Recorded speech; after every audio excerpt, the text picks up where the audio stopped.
Good evening, mortals and monsters, and welcome to another episode of the Fables of Alaemyr, Chapter 3. Thrilled to have you all with us tonight. And change things up just a little bit, I'm going to have one of our lovely and talented players do our recap. This evening, I will have Allie. Would you mind giving us, our lovely audience members, what we did on our last adventure? Love how formal this is. This ain't gonna be that, kiddos. Last time we met Verona at a coffee shop in Midtown at midday, despite the fact that I woke up saying I want to go shopping. And Sir Star was like, actually, we have a thing to do this morning. And I said, God damn it. Why? Why do we have so many things to do? Specify which god you're damning. It's important. No. My notes. Whichever one wants it can have it, frankly. I'm going to let them pick that one up. And if they just leave it on the floor, so be it. Let's see. Sir Star noticed he was having trouble calling Shadow and said, well, I better figure that out, but I got stuff to do first, so we'll come back to that one. We met with Verona at said coffee shop. Notice, and she explained that rosebark is grown from a magical wood, aptly called rosewood. To do this, the city, as well as Verona, needs a ruby and mana, which is like the magical essence of the world. We asked her if she'd ever tried different gems, and she sat there and went, huh, I guess not. So that's part of the plan.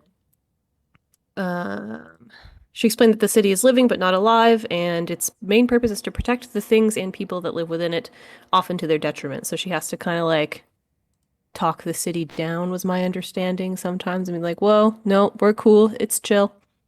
To keep it from, suffocating the populace by creating a inescapable dome. She took us to undergo the trial of the city that the city set, ? Unclear. To see if we were going to be accepted into it.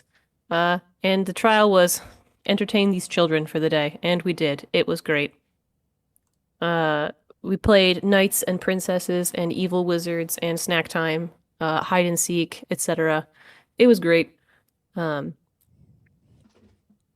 me think. What? There weren't as many kids at the playground as there should have been, and we noticed that they were all Heartkeeper apprentices. Unsure if they are orphans or chosen or what the deal with that is. We haven't asked yet. But did notice a couple other kids nearby being pulled away by their parents. So that's going to be a fun thing to deconstruct later. Someone has tattooed the children. Somebody has tattooed the children. Like, that's not great, but we'll come to that one, you know? One of the girls got lost in the hedge maze. Talon rescued her with a combination of fly and making friends with a Topiosaurus. Oh yeah. We tried really hard to get Burke in on a Heartkeeper training exercise so that he could go smash topiaries, but they danced around it.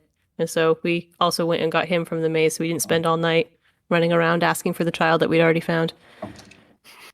And session ended with Sir Star going outside to play his trumpet and instead getting God blasted.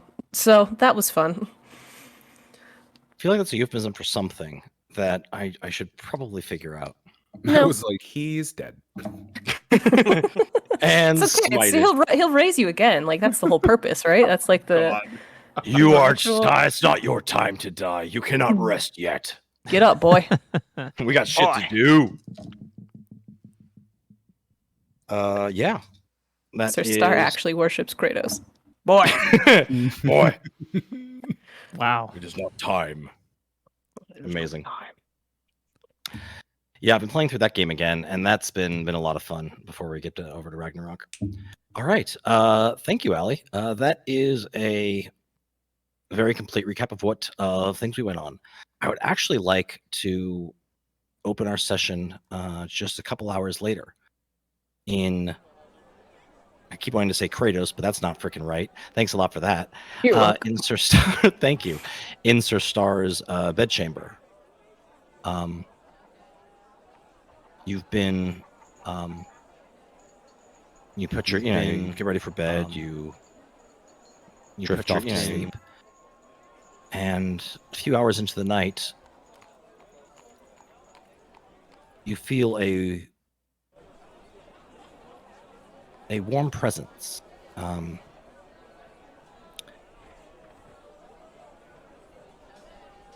Like a cool evening breeze. You have peed That yourself. you have a cool, warm evening pee that you've just enjoying to sit yourself in. It's not a good god, you've decided no. Remember that saving throw? You find yourself kind of a... Sorry, Peercy? Nothing. No, that's all good. You awaken to a feeling of content comfort. You find yourself, as you open your eyes, walking into a theater. A beautiful but simple amphitheater made out of simple wood. There are a couple hundred chairs laid out in front of you, all to be well made, all of them empty. Upon the stage is 6 individuals. You're too far away yet to see them, each playing a different instrument. They're all wearing red cloaks and masks. As you approach, you notice that it is not 6 individuals, but 6 of the same individual. You see a cloaked figure with a starless sky or a starlit sky interior cloak. That the stars can be seen even through his eyes. And as you see 6 of him playing a beautiful piece of music,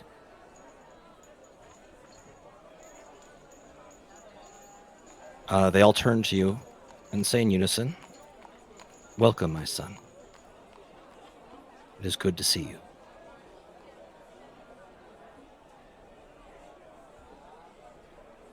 Thank you. Father? God, thank you. It is good to feel your presence again.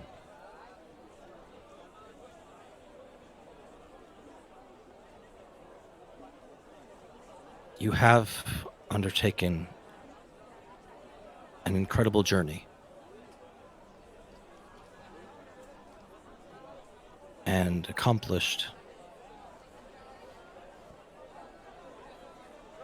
something that no one has in living memory.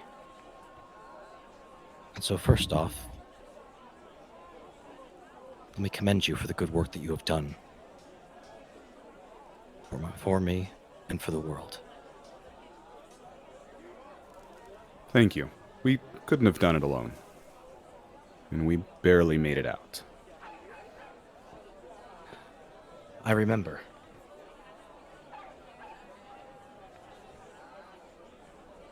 Of course, you can imagine the work is never done, and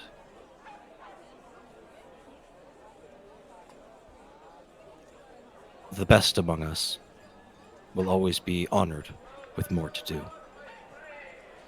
But you have earned yourself some rest.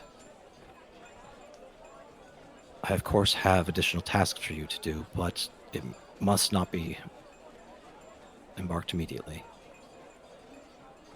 Thank you. Rest is appreciated and more needed than I'd really care to admit, but my true aim isn't rest, it's my peace.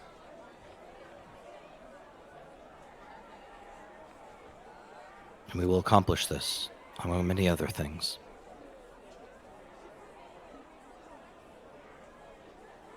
I trust in you.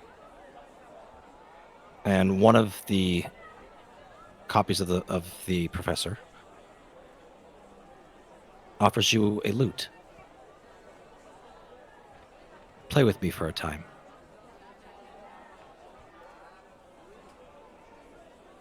It would be my honor. And I'd like you to make a perform check, please. With advantage, of course. Ooh, even better.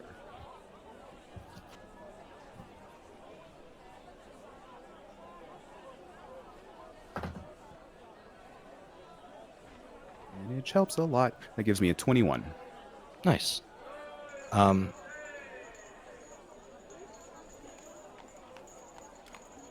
You join in an orchestra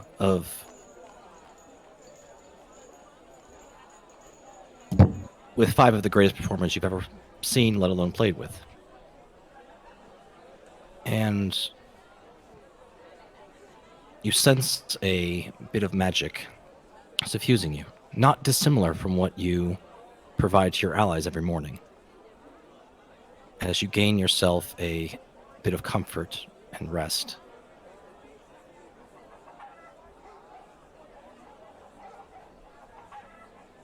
As you find yourself at a peace that you have not known since before you knew strife and troubles.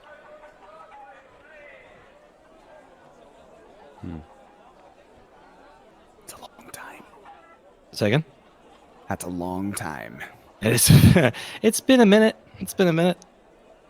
Yeah. And yeah, I mean, probably talking like 70, 74 years, 75 years. yeah, it's been about that, 76. yeah. And strangely, in this place, your memories of that time are sharper than they've ever been. You recall being barely waist high to what you are now, playing with your mother and father in a city from long ago.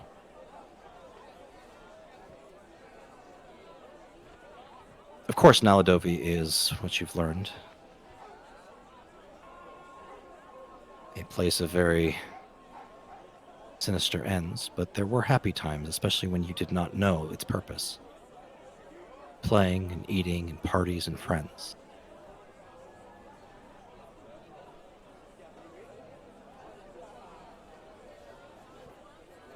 You play for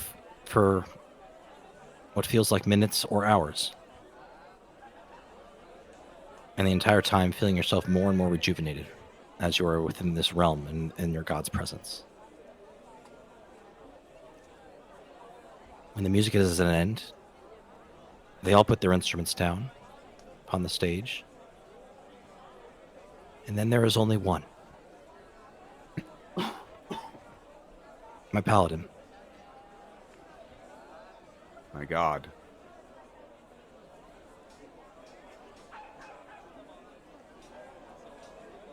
I must ask another task of you. Of course. As you know, our purpose is balance.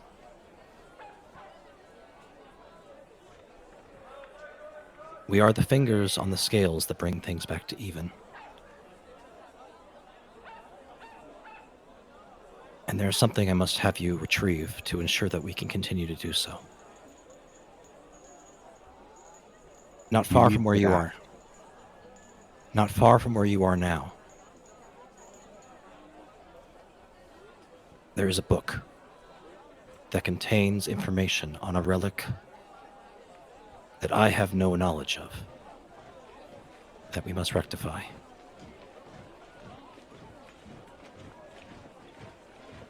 I have a priest that you may speak with. I believe you've met him before. By the name of Dave in Rosebark. He will show you where this is. It must not needs be done tonight. But as always, time is against us. I'll leave early in the morning. You've earned a rest. Do not underestimate the frailties of mortality. Your friends could also use one. Do in your time. I trust it shall be done. I understand. And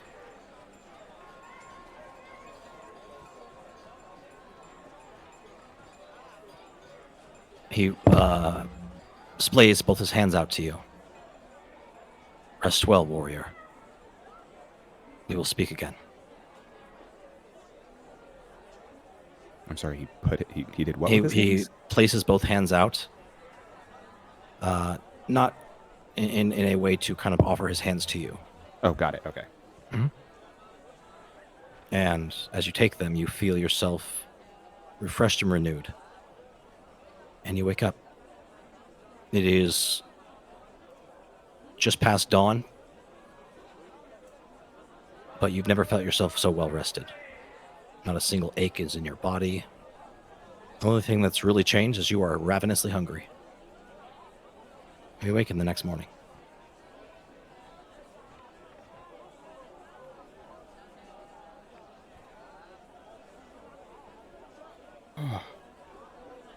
Then he would get up and, even just coming out of that dream, still offer his morning prayer to finish his rest. Before getting dressed and then quickly heading out the door to find food. Okay. Also, please take 20 temporary hit points. Nice. Sweet. Yeah. If he sees anyone, like any of his comrades, awake along the way, he would interact with them. I don't know if he sees anyone. I'm assuming Burke will be on standby, I guess. Is Burke standing outside his door again? Yeah, he's just vibing.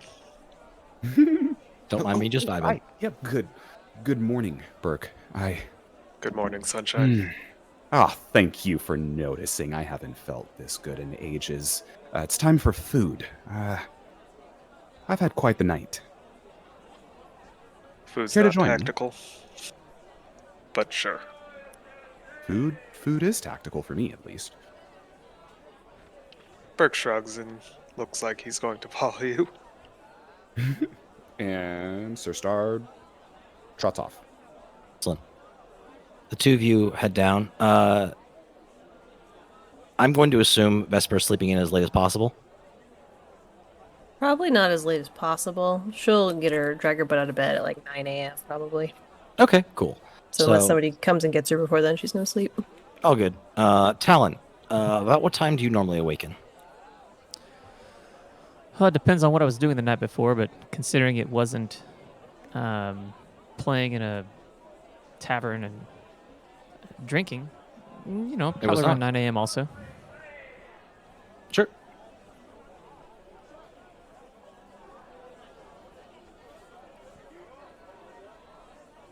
Sorry, one sec.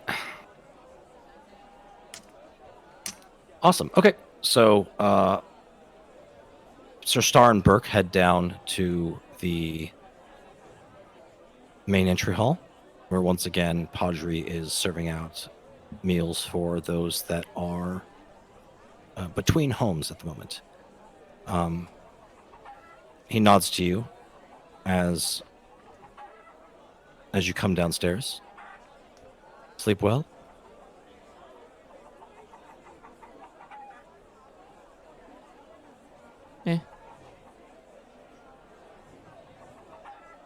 Sorry, I probably should clarify who I'm speaking with. Speaking with Sir Star. Oh, I'm sorry. I was not All good. where I was still writing. Can you Yeah, repeat that? all good. Yeah, Padre just says, "What up? You sleep good?" Got it. Thank you. Sorry about that. All good. We are taking notes here. I haven't felt this rested in ages. Although, admittedly, I am excited for more sleep. But right now, I need food, and lots of it. He smiles, serves you up a double portion, and gives you a moment to eat. Does not take long. Sure. Sir Star would finish that quickly, and then get another serving to work slowly on. Okay. If you and Burke don't have anything particular to talk about, we can move over the next hour or so as Sir Star is eating.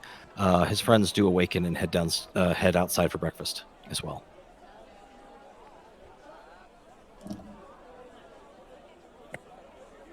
What's a topiary? Burke says to everybody that is at the table. Oh, the tree line, the woods. The topiary is also something they, when they take a bush or a hedge or something and they shape it to look, like, cut it into a shape to look like something, they refer to it as a topiary. I've only ever seen those in the yards of the rich and wealthy. Mostly, yeah. Usually at night. Sometimes. I've seen a few where you put little lights around it and everything, so it sort of glows in the dark. But those are rarer. Anyway,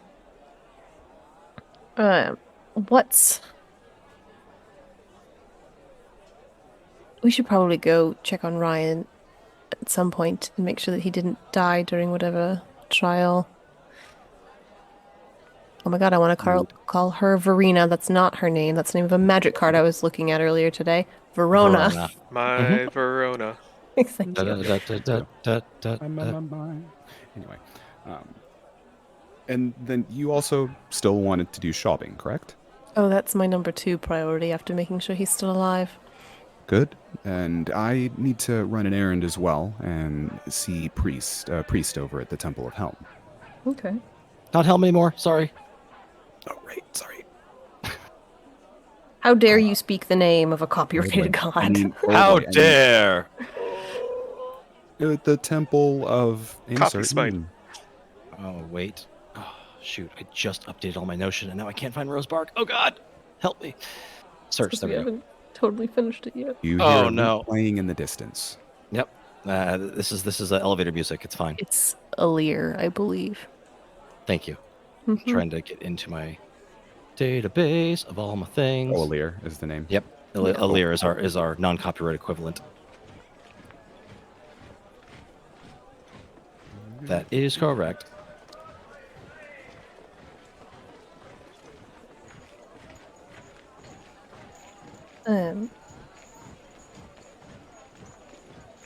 Yeah, I'm honestly just looking to chill the hell out for a couple of days. So, if you'd like company, I'm happy to go with you. Otherwise, I think Roseback is as safe a place as any for us to sort of do our own thing. We'll have Agreed. to- I don't need any company for my errand. All right. Otherwise, we should make a time to talk to the Hawkkeeper about growing the hall, but I assume she'll seek us out when she's ready. Yeah, but we do need to kind of figure out exactly what we want it to be. Right.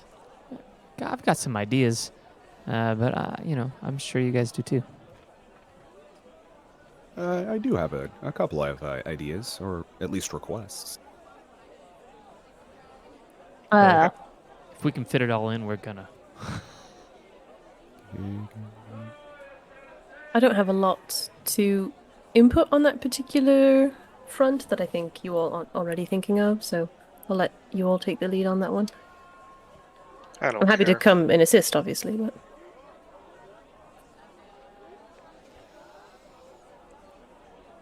I Okay. want to do some mundane things for a while. So, no input, little input, got ideas. Let's get together later, Sir Star. Come with an Okay. idea, pitch it to these two to make sure it's tactical and, not too bawdy.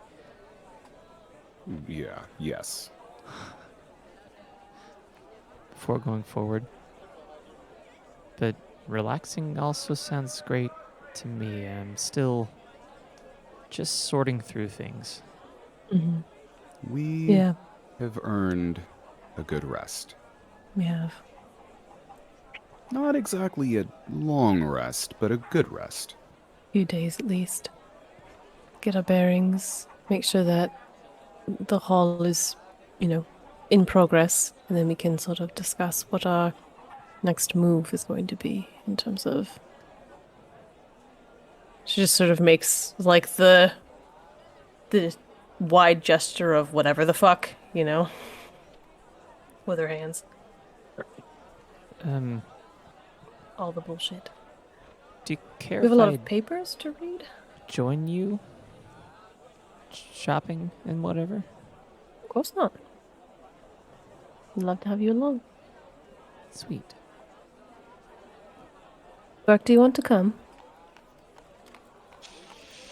Sure. You don't have to. I know you're not super comfortable out in public, but Staying together. It is tactical. it's true. Let's go. Sweet. Okay. So the three of you, is that correct, Mm-hmm. are going to head out to do some shopping. Is there anything that you guys are looking for specifically? Oh, side note. Yes. Through our morning chat, Sir Star inspires his comrades and gives them 14 points of temporary hit points. I mean, it's Very not 20, but it's all nice. right. Yeah, it'll do. It's Yeah. almost 20. I mean, like, in some universes, it's almost 20.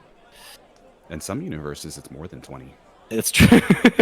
Numbers are all made up. All things are made up. Absolutely true. Valid. 10 out of 10. Would believe again.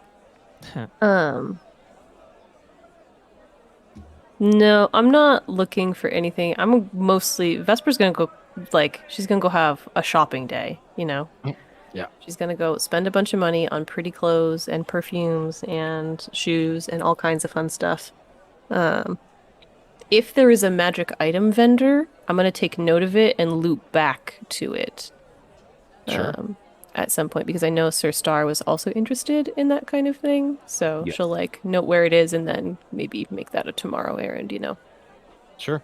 While we're doing this, in the montage of shoes, clothes, extravaganza, Talon will, when he can, and it's because he's kind of shy about this stuff, so it's probably a little obvious to Vesper. But he will attempt to pay for what she will let him pay for. Which is a Love very fun scenario, as she is like, she comes from money, so she's very like, no, like it's okay, you don't have to, like this is all within my budget. Oh no, I want to. You I know, got it. but- It's okay. I'd like to. Yeah, okay, all right, here, and she'll start like giving him things that she really likes for him to pay for, like her favorite thing that she found. She'll be like, yeah, you can this one. Nice. That's You know, very nice. not- It looks very good on you. Yeah. Oh, I didn't know you liked So- this. Yeah, I like this color a lot, and it's not, something super practical to wear out and about. It's, dirt stains and all that, but Very much goes with your eyes. thank you. So yeah, I'm just having a day. Sure. And at one point when we're out and about, she'll say, to the others, I was thinking at some point during the next couple days of visiting the Heartkeeper kids again. I feel like they may be wanting for attention, Yeah, I feel like that did us a whole lot of good also. I agree. There's something, it didn't seem like parents of the other children we saw wanted to let them interact with the Heartkeeper kids. So, That's weird. I wonder why. yeah, I don't really understand it, I admit. But I don't want to go poking around or anything, but I do want to give them some of the attention they might be missing from people outside their circle. Sounds great. I kind of know what it's like to be in their position a little bit. Just a little bit. Yeah. Especially if their parents aren't around, Yeah, I do. So maybe not today, but tomorrow, maybe. Sure, kids. Great. Perfect. Only if you want to. I'm good. Let's go. Okay. That's a tomorrow thing, but we'll go do it tomorrow. I'm Let's literally just go fucking around all day. Tomorrow. So Cool. So, as you're heading around town, you notice that the best place for shops is a central market, which is basically like a giant flea market. The only spot that you saw that seemed to have things that were magical of any, there was a small goblin in a fine doublet, a top hat, and a monocle that was selling potions. And so that was something that you kind of clocked as someone who sells some magical gear. But other than that, there's not a whole lot of like big magical shops. did he just have potions, or did I see other stuff? He pretty much sells potions. All you Okay. saw was potions. So you maybe ask if he's got something that's not out on display, Yeah. but it seems to be a potioner of some sort. Okay. Mhm. That's all that I had. I'm literally just fucking around today. No, all good. Take the day. I will advance the day clock. But in the meantime, do you want to spend? Let's go check in with our everybody's favorite priest, the fantastical named Dave. Definitely So- not named on the spot in a moment in a far previous session. right. I mean, There is one Hey, thing let's I roll. would like to do before we do that. oh, certainly, go ahead. When we're kind of walking around, shopping, eating, just kind of enjoying the day, relaxing, I would very much, when, Burke's like not paying that close attention or, it seems like it's a good time it's just Vesper and I. Mhm. Kind of like, hey, I got a question for you. Yeah. Shoot. And he looks like a little nervous. Would you like to go on a date tonight? Oh, And he smiles all goofy. yeah. Yeah. Yeah? Yeah, I think I'd like that. Great. I hear there's a theater here, or performance hall of some kind. No, it sounds amazing, actually. Cool. See a performance. Yeah, we'll get dinner and see a show. Yeah, that Yeah. sounds nice. Okay, great. I'll Yep, and she's turning pink and also getting kind of like embarrassed somehow. Yeah. Yeah. Like, wait, huh? Oh, okay. Talon's not that far off of that too. So You guys are so I'll freaking cute. I'll try to be the best me I can be this evening. Well, that's all. That's all I want. It's just you. To be Yeah. you. So I'll do the Same. same, I guess. Great. So I'll see you tonight. I'll meet you at sunset. Yeah, Okay. That sunset. sounds good. Sounds I'm gonna you know, Yeah, I'm gonna go over here and look at perfumes. I'll be back in a minute. okay. Okay. Bye. Vesper goes over to Burke and like conks her head on his metal arm, like, ugh, that was embarrassing. It's like rests her head on his arm. Burke looks down for a second, but otherwise barely reacts. She takes a deep breath and says, "Can you smell, Burke?" He nods. Don't tell me which of these perfumes smells the most tactical. None of them. Yeah, that's what I thought. Amazing. Awesome. Perfect.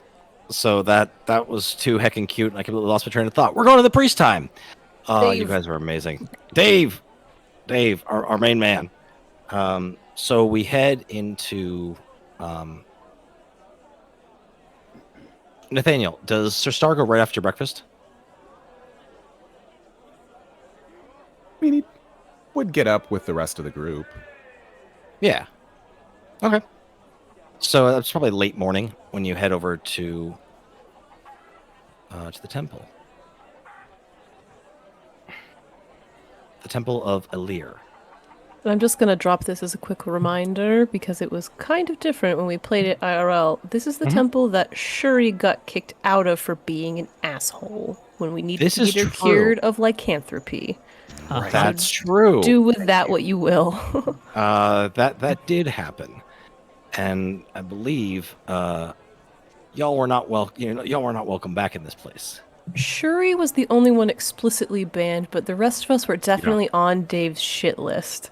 That's what I meant. It wasn't so much a banning, except Yeah, for Shuri, yeah, which was yeah. like it was just like, yeah, these fuckers again. Yeah, so Mhm. just setting the mood. Oh, I appreciate it.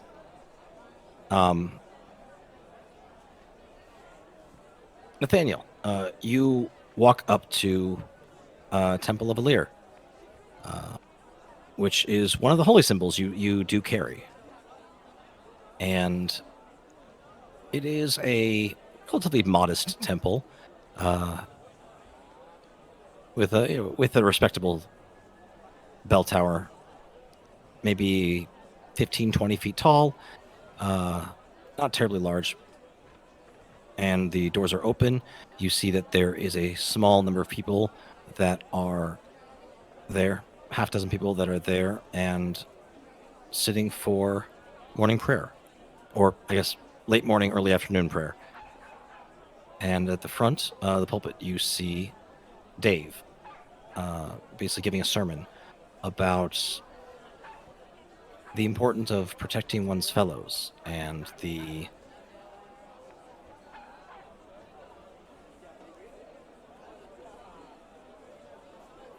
beauty and importance of a world where we all work together to find safety and home and love, among others. And you can see there's maybe only a number of particularly devout are here at this awkward time of the day, as it is a work day, and many people should be either maybe stopped in maybe for lunch and a quick prayer. But as he sees you, he kind of makes direct eye contact and clocks you as you walk in. And Sir Star would walk in, grab a seat in the back, and wait patiently. Okay. It's another maybe 20 minutes. The sermon ends. He thanks everyone who was there. And they slowly head out to the back. And at this point, it's just you and Dave. He walks up to you, kind of eyes you, and how can I help you today? It's good to see you again as well. Hopefully you're well. I am. I am here for a book. A very particular book. About a relic that is little known. His eyes kind of widen. And of course, like Sir Star is being kind of quiet about that. Sure. Yeah, he's... well, I have a great collection. Maybe you can find one you're looking for in my study. Please follow me. Thank you. And he puts the obligatory out to lunch, kind of sign at the front of the doors. So I'll be back in 15 minutes. And he heads into his office. Opens the door for you, closes it behind you, and presses his entire weight against his desk. You hear a small click as a latch releases, and the back wall slides open. After you. Thank you. And he'll get moving. Okay.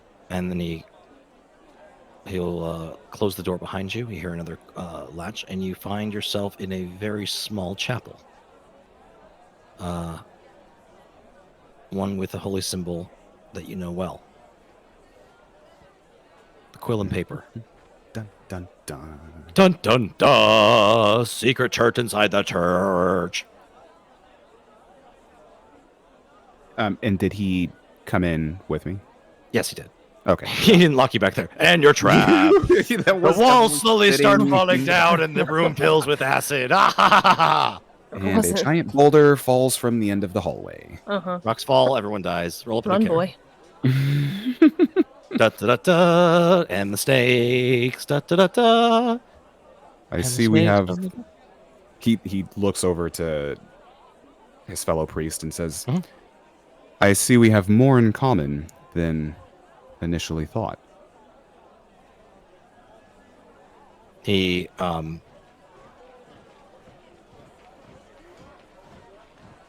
his smile, which is small, begins to grow wider, and he moves to embrace you in a hug. It's good to find another brother. It's been too long since I've spoken with one. Welcome. It has been far too long for me as well. Thank you. And he says, please sit. Can I get you anything? Tea, something to eat. I'll have tea, thank you. And a bite to eat as well. Find myself ravenous. He goes into the back of the chapel, and there's a small little hearth, and he lights it, places a kettle over top. It's a very, very strange time. I'm assuming you felt yesterday. That was remarkable.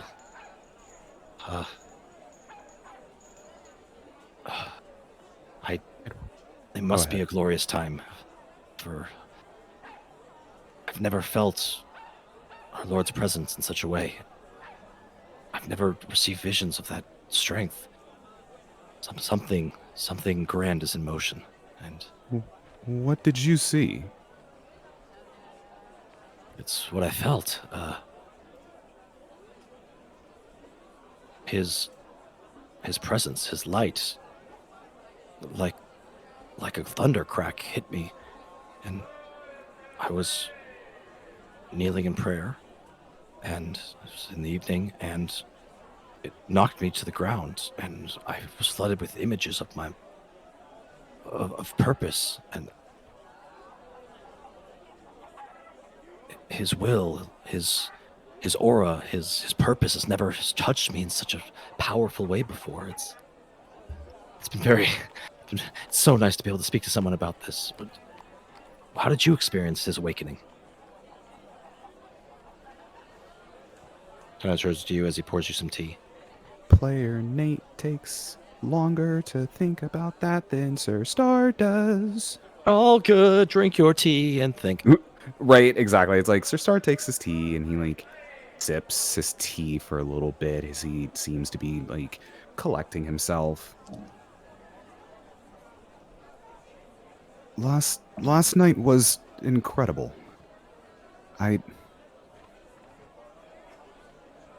felt peace that I hadn't felt in many decades. Question. Are you attempting to conceal your part in what happened last night? I'm not sure yet, Player Nate. He is still unsure. He wasn't thinking about this. All good. I mean, Sir Star isn't gonna be completely forthright, I think. All right. Give me a deception check. With like how direct Sure. of an interaction that he had. So yeah, deception. Give me a deception. Got that. I'm good at that. Yeah, you are. Oh yeah, I'm good at that for sure. But numbers are still fucking numbers. Wait, that's not 27. Wait.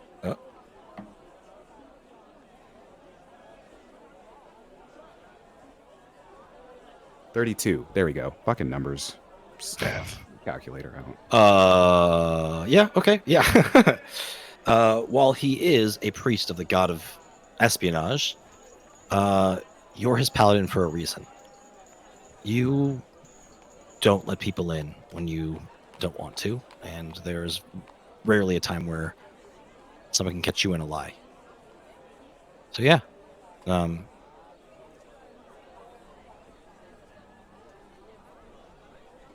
what was your response when he says, "How did you said you felt?"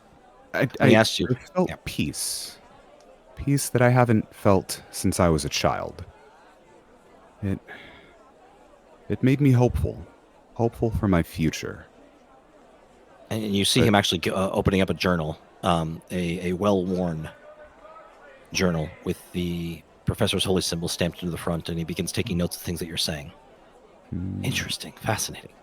I felt many things. Peace was not one of them. I felt energized and excited and ready to work and ready to further his name and ready to grow the order. I felt ready. I see. He is giving us different purposes, brother. That being said, I am also excited about the work ahead. There is much for us to do, brother. But that presence, that feeling, my evening prayers are the reason I'm here now for this book. Yes, I was also given a vision of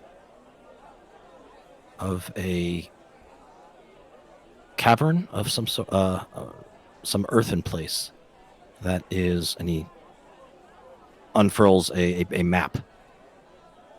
I was awakened last night and with a vision of this spot, and he shows you a map that looks to be circled a couple dozen times in what looks like charcoal on the map. It's maybe 3-4 miles away in a nearby hillside. It says there's a small entrance to a cavern there that I was shown.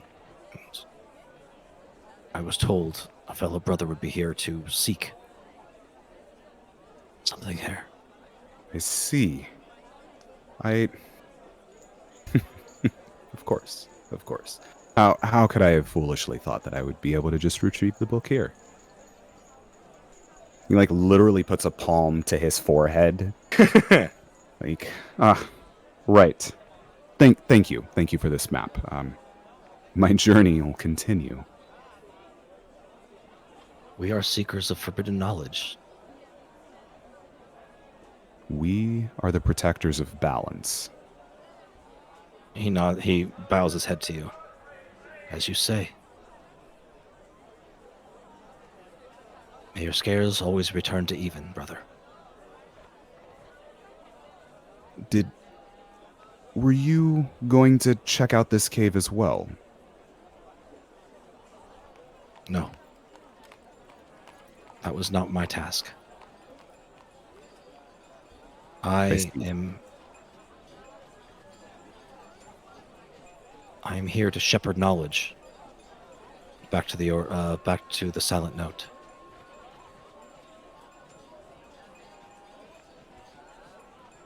Nathaniel, what do you know? What do you know about? What does your character know about the Church of the Silent Note? Have you had a lot of direct? Because if I recall correctly, you haven't had a lot of direct interaction with the Silent Note.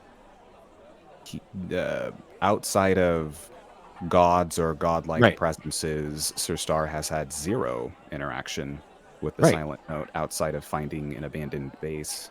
Mm-hmm. So of the church, he knows pretty much nothing. He assumes it operates like a church would normally operate, except for the fact that this one does a bunch of secret shit. Yeah.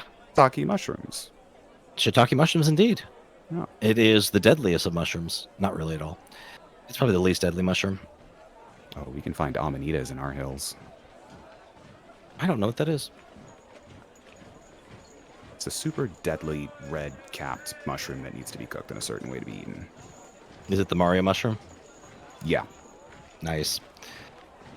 Yeah, so Dave is...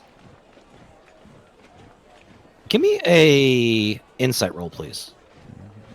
Will do. Just up there. That is a 16. Okay. As Dave's talking to you, he's making... He appears to be making assumptions that you know more about what the Order does than you do. Got it. He doesn't seem to be elaborating because he assumes you know.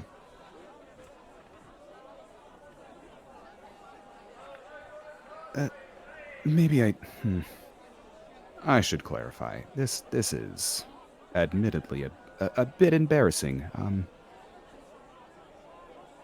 When I said that it had been far too long that I had spoken with one of my brethren, I meant ever. My only interactions have really been through his presence. And he found me when I was lost and needed him. I have much to learn about what you do. And what we do. But I admittedly have very specific tasks ahead of me.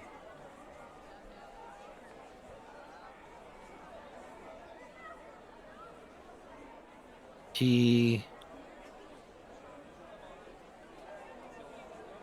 me another insight roll, please. Do.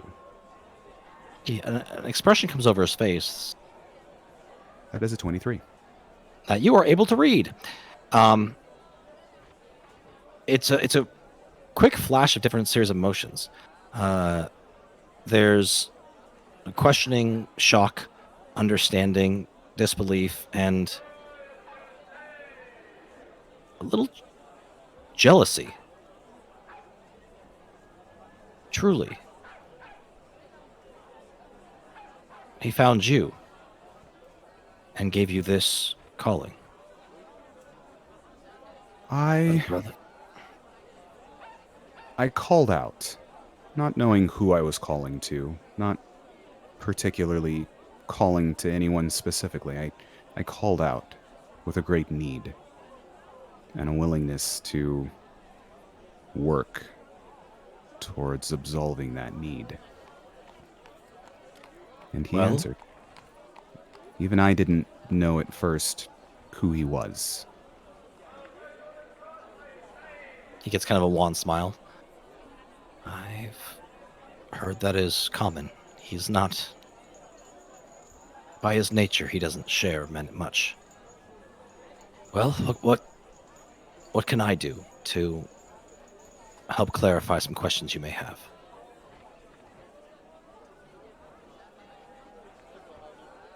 Locations would be nice. Friendly places for me to stop along my journeys. As you know how hard it can be to find us. Certainly. I And can what- get you... Oh, go ahead. I'll be glad to provide you a list of temples to Silent Note. Keep in mind that nothing can be written down and taken with you. You must memorize them. As I'm sure you know. Of course. Is there anything else I can help you with? Luckily, I have quite the knack for memorizing maps and general layouts and geography. Mhm. So I could just take a look. I don't need to write anything down. Sure. And What else is it you do? I saw you writing in your journal. this is my personal thoughts and words on the Lord of Espionage and his machinations and his workings.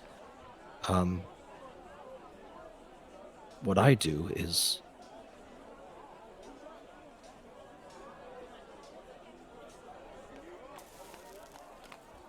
our church is one that subsists and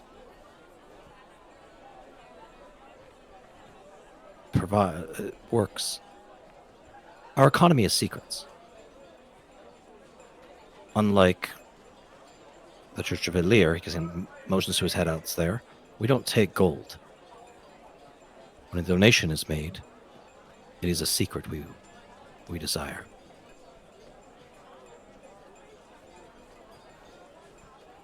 The greater the secret, the greater the offering. And our Lord keeps them all.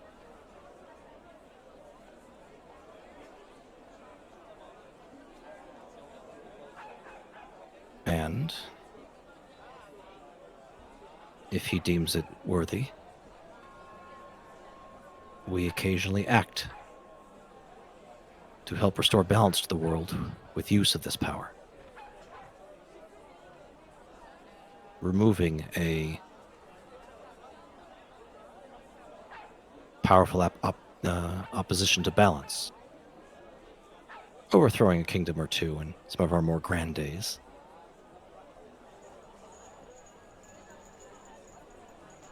Or removing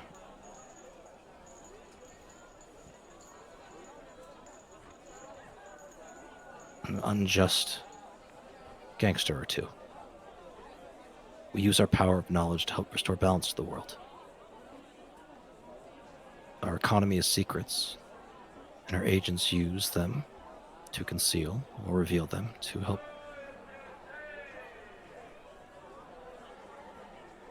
restore order to the world. This one and beyond. Of course. Now and in the future. He kind of gives you a questioning look with when you say future. Oh, the stories I could tell, brother. Are you here for confession? I would love a secret or two of your story, of your life. Come, I would love to receive your offering. Okay. And we don't have to follow. Say again? I said Sir Star would get up to follow Sure. and actually give the confession. Yeah, and you don't have to RP through all the things that you've done in the past, but we can go through that you can share with him things that you have done, have learned, and secrets you have held. And it's in kind of a... He takes you to a basin of water. And he says, please wash your hands and face. And if you don't have your robe, you may take the one in that closet over there. And please put on the mask. He's led you over to... You wash yourself, strip down in, with some modesty, and put on dark robes and a mask, giving yourself a pure and anonymous appearance. For the beard. Say again? Except for the beard. Except for the beard. It does make it a little bit tricky. I think I know who's under that mask. I think that, that man with the 15-foot-long beard, I think I might know him. And, without someone with your extraordinary virile facial hair, you would be hard to spot. I guess Sir Star would ask before going anywhere. Will we be alone? Yes. Good. Thank you. Mm-hmm. Then he would just follow along. Sure. And he instructs you in the rituals of making offerings. So, wash yourself, cleanse yourself. He explains in larger temples we have much more grand amenities than this, but a simple bowl of blessed water is all you really need. And so it's small, a small bowl, maybe a salad bowl size of holy water. Some robes that are provided to you, all black, with a white mask. It's the drama mask with half the face frowning and half the face smiling. Nice. And wash yourself, place the mask on, and then he heads back to behind a darkened curtain alcove where he meets you with a same robes in a golden mask. Kneels before you and says, what offerings and confession do you have to give, my child? And you can proceed to tell him your story. Is there anything that you particularly like to leave out or make a special note of? Nothing that he would leave out in his, origin story. Still wouldn't be fully forthright with how, close contact he has with the professor, at least not yet. Okay. But yeah, would definitely share his past and would make special note of the ritual magic and an evil vampire. And which one? Willard. Yes. Your offering has been heard and accepted.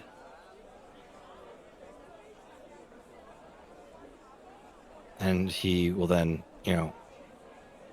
he will bow to you and recede out of the darkened curtain room.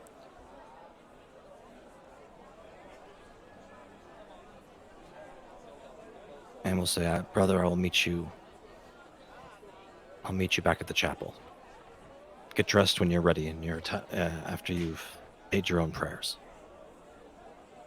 I'll make my prayers and then head up to take a look at some of your maps. He nods. You guys get dressed, and he meets you still in his study, and you see a series of maps. And there are a half dozen temples and chapels of the professor that are indicated all over Tyr that you've noticed. There seems to be a very large one in Tyr City, as well as there's one in Skelgar City, and there's definitely it looks like they're each indicated by little drawings of his holy symbol in different sizes. The largest one is in Spire, interestingly enough. There's several others, which I will give you later. Does Sir Star see one near High Hollow on that map? Let me take a look. Give me a moment. Boop boopy doop. How does everything work? And let me find my stuff.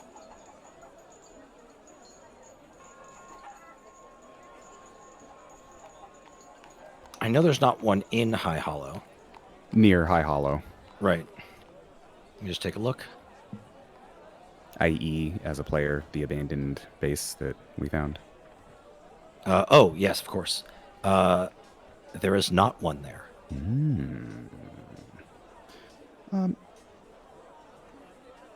Thank you for sharing these. This is extraordinarily helpful. I will add all of these to my checklist. I was pretty sure we had a hideout around here. And he points to the area that's like, just east of High Hollow, maybe a little bit north, kind of nestled into the hill there. There should be one around here. Or not yet? And he looks at his fellow and quizzically, Well, if you've been there, I will add it to the map. Not yet? Oh, you already told him about the future, right? All the stuff you did? Yeah. Well, if you saw one there, then I will add it to the list. I will admit I don't know every location that our god has chosen to allow his divine light. I doubt any of us know all of them.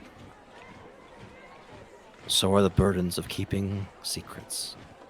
And then you see him, and he asks you a little bit, and how large was the space? And he kind of wants to get into some more details about the layout, how big it was. And after some discussion, he creates a holy symbol, a little large, definitely larger than the one that is over Rosebark, but not as big as the ones in Tyr or Spire. Okay. Okay.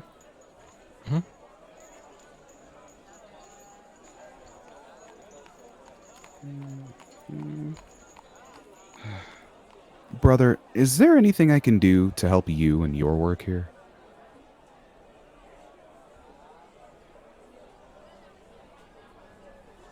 Good of you to ask.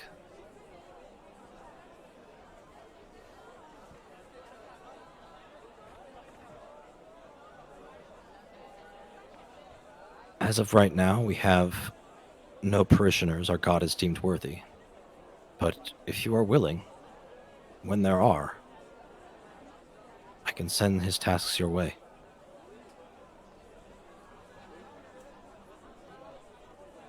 I would be happy to help as best I'm able.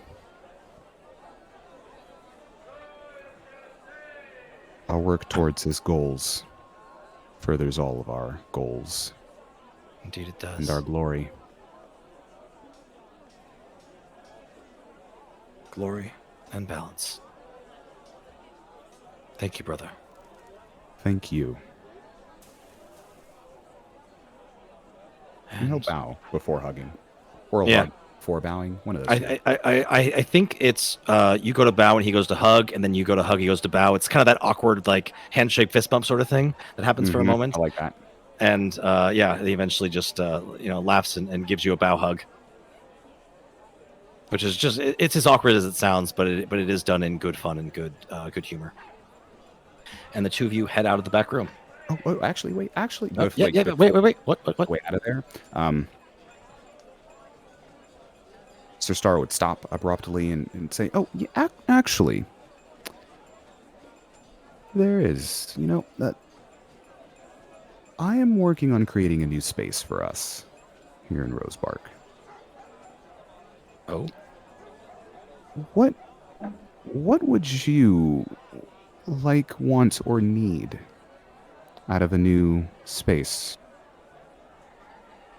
for our prayers and worship? If you are intending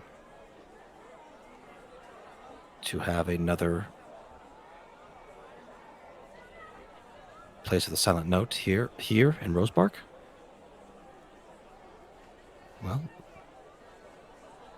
Not to replace yours, mind you.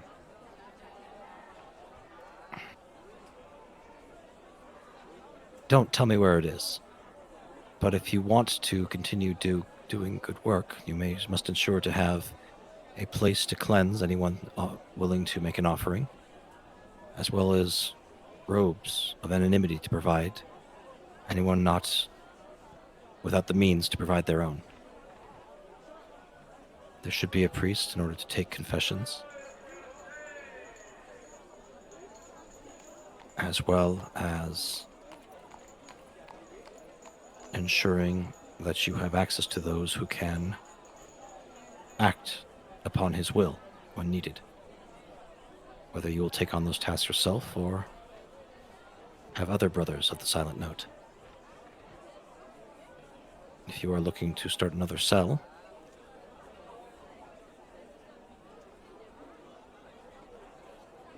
he thinks for a moment and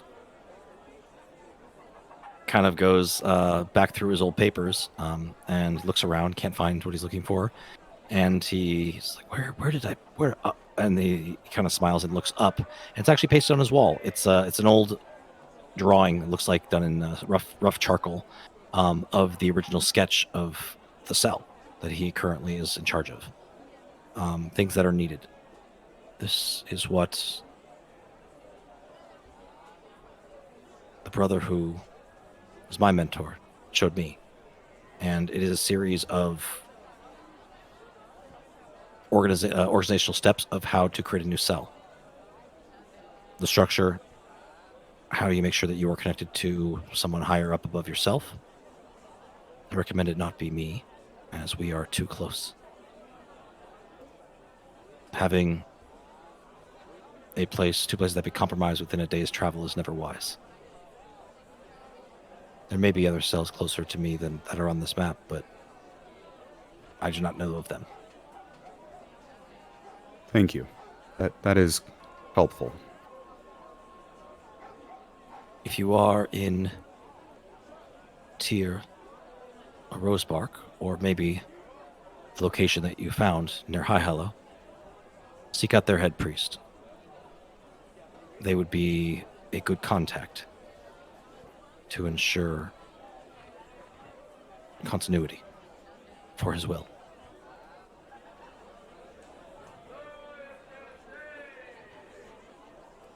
I will.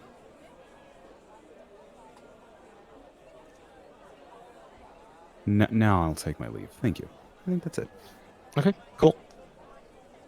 All right. Shall we move on to date night? You guys want to do a little RP over that? Yeah. Sure.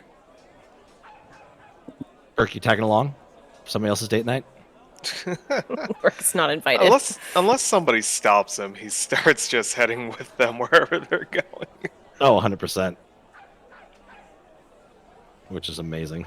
If I have to do it, I'll like, I come downstairs, I'm all dolled up, right? Not like super fancy, but nice.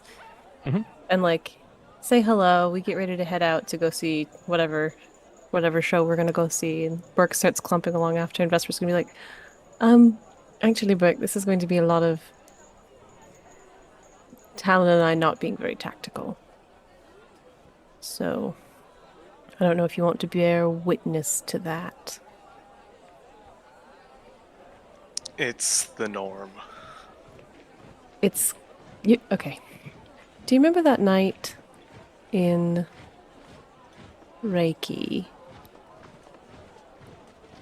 where we got very drunk and you had to supervise the alleyway situation? Yes. That.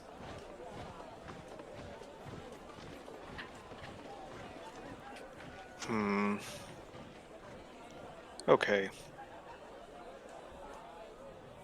Where's Ryan? What a good segue. Shit, I was gonna ask. I totally said that this morning. We gotta go find him, make sure he's not fucking dead, and then I'm gonna go shopping. And I just went shopping. Oops. Yep. And then you went to And- the date. Nice. And, Nice. and straight up, this is a great time for Ryan to walk actually in, and he goes, "Oh, Vesper, you look nice." Thank you. I know. I don't say I know. But Uh-huh. thank you. And he's gonna go, "Hi, Burke. I'm going to go lie down. You're Bite not me when it's crispy. next." Oh, okay. I feel it. Hmm. Huh? Say hi to Talon for me. And he just kind of, which room's ours? I'm gonna go in here now. Talon's right here. Hi, Talon. Bye, I figured we Talon. were all together Yeah, at like- this point. As Oh, Talon might be right there. He doesn't make eye contact with you, Talon. He looks like 10 miles of bad road. He is haggard and beaten to shit and is exhausted. yeah, literally, I think Talon's just walking down the stairs after like when they got back from doing what they're doing today, literally mending every little scratch, tear, and imperfection in his clothing Yep. that he has. He also didn't put on his fanciest stuff, but he has cast prestidigitation to like smell like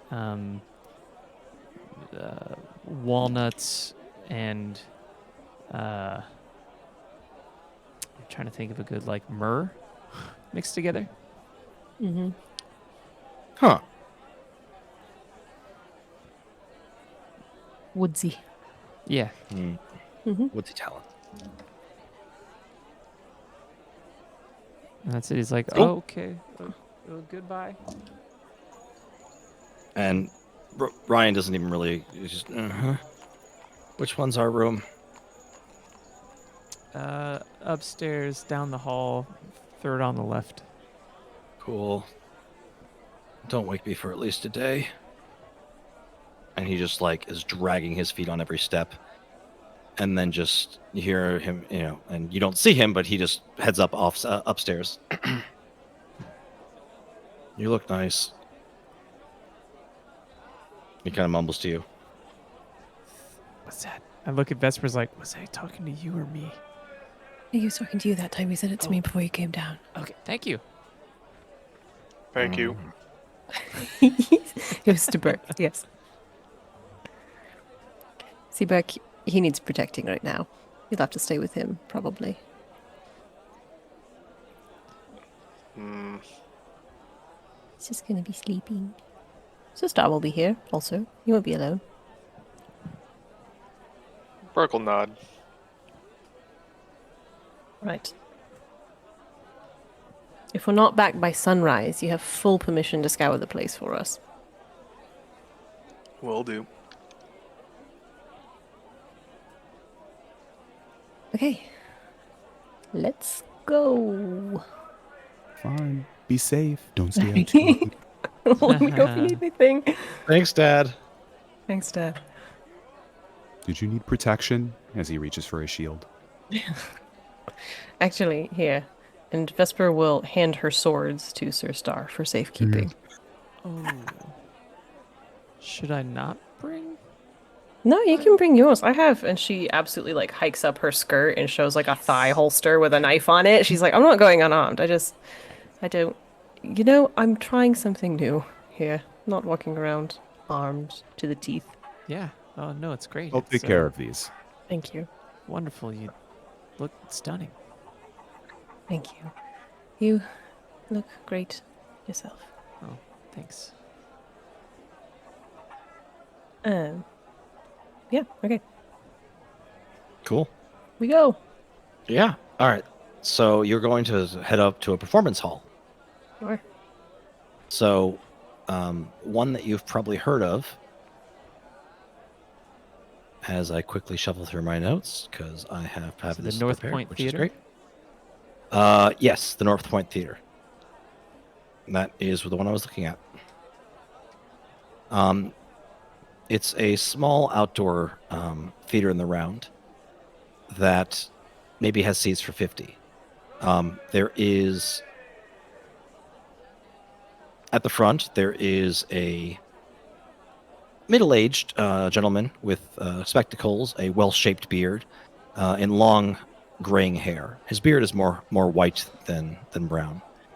And welcome to the greatest show.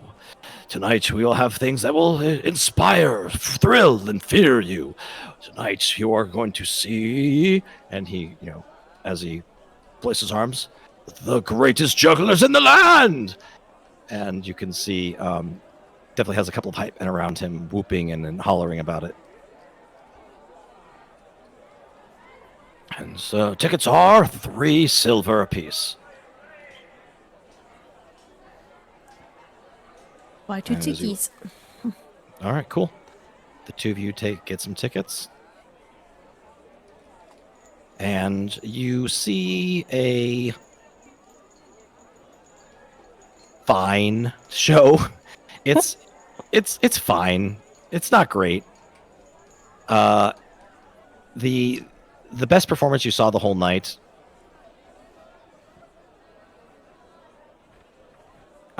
was really his description of them. More so than the jugglers themselves, but it's fine. You guys have a good time. It's probably not what you're here to see anyways. Yeah, we're here to see whatever. I mean, I you was know, like, I'm not going to be that rude kid making out in the back of the theater. yeah, I'm an adult. Yeah.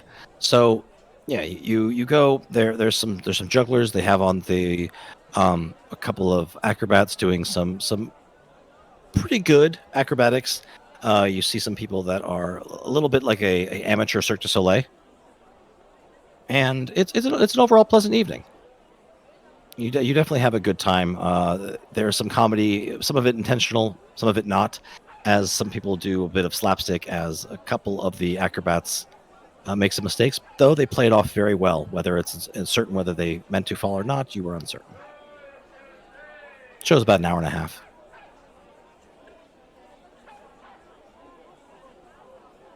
Well, I think it was definitely a bit of levity. There's something comforting about community theater, Oh yeah, that was an experience. It Definitely a was fun one. certainly a fun one. Yeah, maybe they were just trying something different this season, like the theater troupe. We should look into that at the very least for yourself and maybe Sir Star. Seems like something you two could enjoy.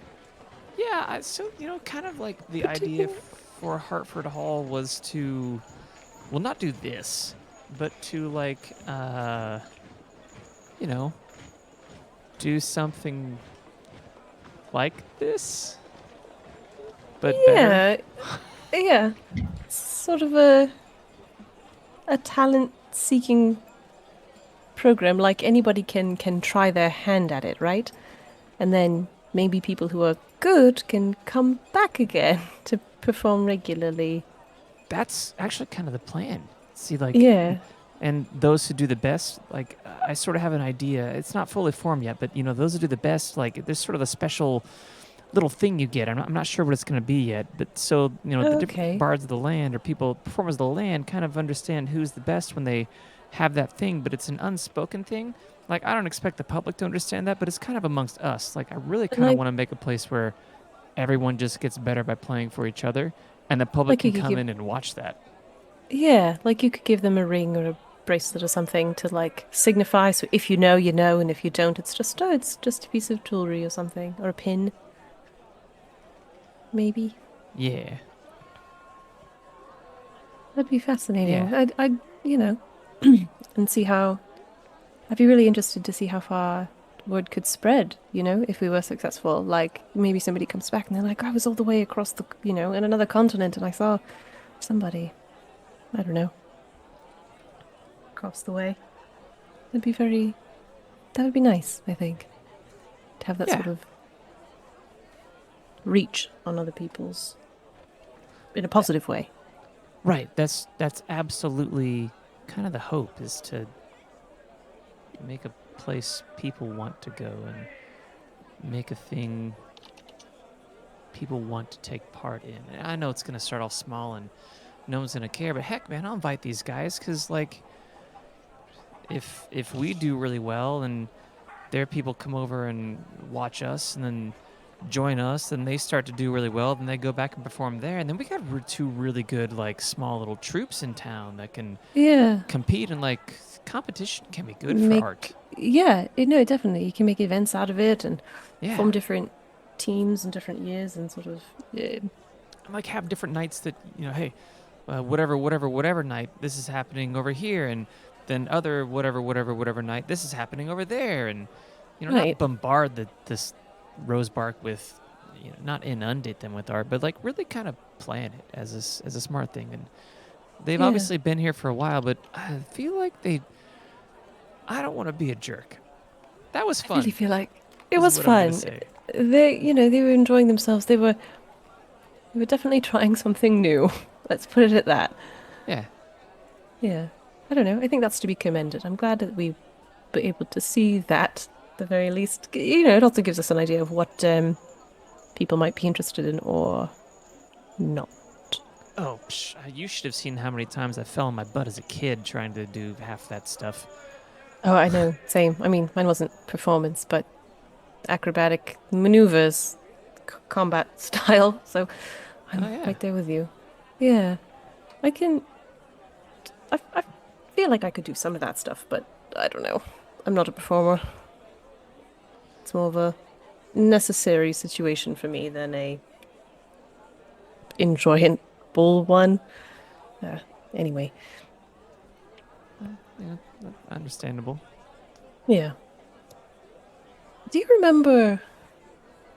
This is a long time ago now for us.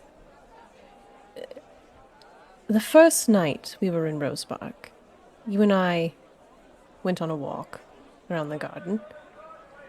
Yeah. Do you remember that? Yeah. Kind Yeah. of. But little yes. bit. We just talked for a long time, I think, and I- you told me a little bit about yourself, and I think I did the same. I do. I do remember that now that you speak of it. Yeah. I'm sorry that it's difficult. There are things that I want to say and things that I want to know are real. And Talon reaches out and just holds your hand. Yeah, yeah. And right now, thank you for letting me know that was real. That's one of the things that I remember the most, actually, before it all fell apart, sort of. Before shit got really hard, I kind of think about that quiet moment before the whole storm, and how you told me that everything that you do, to an extent anyway, is because you believe that there's good in people and that it's, I don't want to say your job, I'm not sure those were your words, but if you can bring that out of them, then that's a good purpose, right? Yeah. I still believe that. I think that's why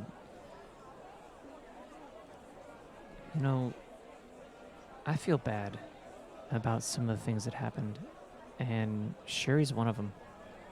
Yeah. I feel bad about that too. I've never had such a challenge with someone I wanted to like so much who was not easy to like. It's not. She wasn't. She gave you and her butt heads constantly. She was hot and cold with me constantly. But I think we can both agree that she deserved better. Both in life and from us. Yeah. But there's a possibility that we could find her again in this time. I don't know what sort of powers Tack has. That's But it might not be. as good as mine. Yeah. She seemed to think that, all else failing, he might be able to get us back to to our original timeline. Well, So, maybe. who knows? So I don't want to dwell on her. No, it's not a good dwelling on mistakes. But I just, yeah, I still believe that. And Yeah.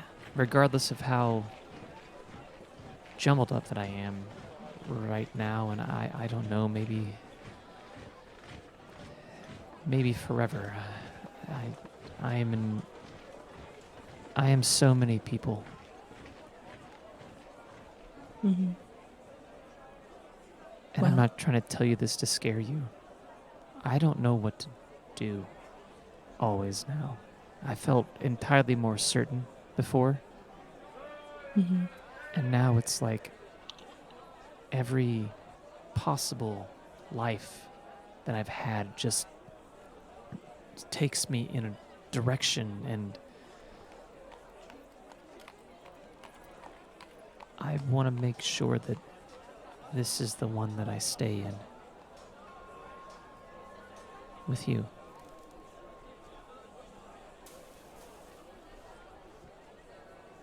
I saw a lot of things in the river, I think. And I couldn't look for very long at all of them, or any of them. But in the glimpses that I did see, no matter where you were or what you were doing, you're still you. And as long Thanks. as you'll have me by your side, then I'll help you with that.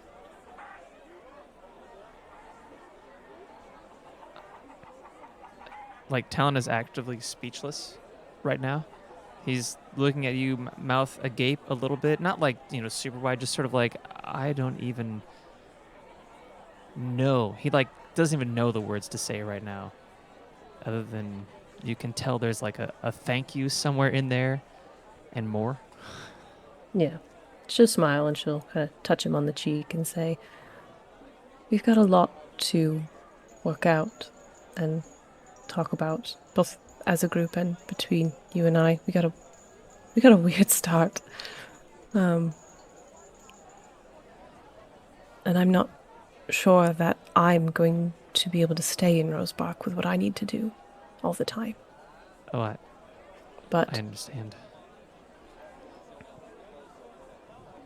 I can promise you that if you need me, I will find my way back to you. Wherever you are, physically or... And she kind of taps him gently on the forehead. In here. Thanks. And I promise you that soon, no matter where you are, I will be able to find you.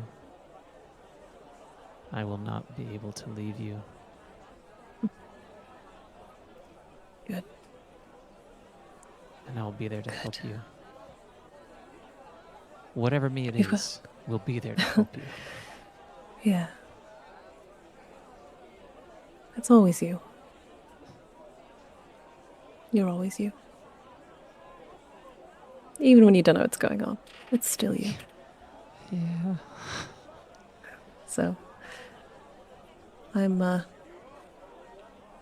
trust you. And we'll figure this out, whether this is something that we will have to work around or something we can get through. We'll figure it out.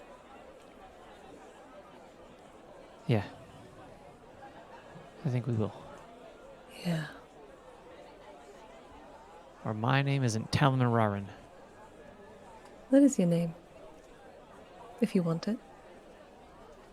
Is that not my name? That is your name. That's your dad's name, so I think even he can't keep it from you. If you Oh, want it. Yeah. Is that my name here, though? I've been trying to figure that out. When I first met you, you were just Talon. I don't know if your mum has or had a last name that Not you that I would know of. like. So you were just Talon. to us for a long time. And then after Rosebark, you were offered Heartland from the Hartford family as one of their liaisons, and you started using that. That's right. So Heartland is what people here would know you by. But I think if you want Mirarin, that could be yours too. Huh. I don't know. I mean, I'm good with just Talon. But And just Talon it is for now. yeah, well, I'll try You that. can try on names like clothes if you want. Oh, don't tempt me with a good time. I mean, it is a... Sometimes I wish, you know? Could be whoever you want it to be. Let's find us a Talondrome. Yeah. That's something to look for. Okay, enough of that. Yeah. Sorry.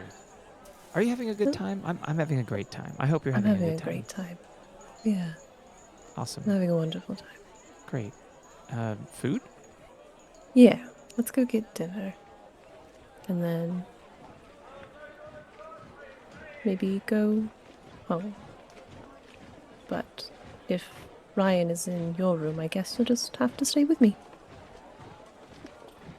Oh. Oh. If you want to. Yes. That would be... Yes, thank you. She smiles and start pulling you along to some little restaurant she noticed earlier. Yeah. Sounds great. He is absolutely going to try to buy the meal. Mm-hmm. Vesper's hatching a plan to let you pay for things and then slowly, like, feed you coin, put more coin in the bag of holding when you're, in the shower or whatever. He's like, ooh. Yeah. Oh, that's so good. Totally expect that. It's so good. Mhm. You do, if you're looking for like something nice to sit down, there is a Yeah. place in the North Quarter, but there's also like some little wonderful smelling kind of food trucks in the market that you can grab something just kind of walking food versus somewhere to sit down. What would you prefer? Vesper's going to suggest getting hand food and walking around the gardens again, if you're Cool. into that. Oh, yeah. Talon's just going to suggest also, like, grabbing a bottle of wine if we do that. Yeah, absolutely. Perfect. Well, there's no open container laws here. You're good. Awesome. Yeah. I mean, Yeah, if you you're try to too tell the drunk, wine heiress about open container logs. Fucking do it. Yeah. Oh no. It's not. Do you know one. who family is? Do you know who I am? I'm God waiting. damn I'll get to use it someday. I haven't yet, but I will. I'm cringing with anticipation. It's gonna be great. So, yep. In the market, there's you find a couple of vendors. The thing that smells the best there is a kind of a meat on sticks vendor, which just wonderful aromatic different cuts of meat with a hand painted sign called the Duke of Mutton. Oh, And there is a guy with it looks like a bunch of like wooden like medals on his chest as if it was like a formal uniform, but it's really just an apron. And all of the meats have names like Count Beefington or Lord Rabbit's, whatever, all sorts of royal court. Yeah, you don't meat have to thing. go through the Sure. whole thing. I'm I not was gonna go kind of through the trying menu. to Yeah. pull the date to an end because we've been here long enough. Fair enough. Well, you grab Unless there's you have anything walking else meat and that cheeses. Peercy wants to No, bring up. I feel like this was a date, and it Yes. will continue once we get back because Rogers just so happens to be in our. Yeah, he's damn tired, and he's not going to move. Good luck trying to move him. It's not happening. Sorry, your bed's taken. The only question I have is if Talon, and not like while they're walking around the garden, attempts to kiss Vesper, what would she do? Oh, she's so enthusiastic about it. Sweet. deeply enthusiastic about it. Cute. Well, I think we can kind of fade to black here while we take a short rest and let you guys have some privacy. And we will come back the next morning. See you guys in a bit. Burke goes down to Sir Star at some point during the night and says, "Does Ryan eat? He sounds hungry." I had wondered that. Yes, he does. But if you recall, normally the ones to feed him are currently preoccupied. Okay. Sacrificial peasant then? And Burke starts looking around the room. I Juicy don't peasant. think we should pick one in this town. That might draw a little too much attention.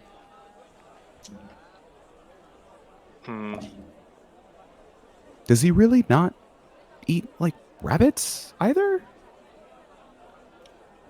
He ate squirrel, I think. Well, maybe if we just put a small dog in the room with him or something.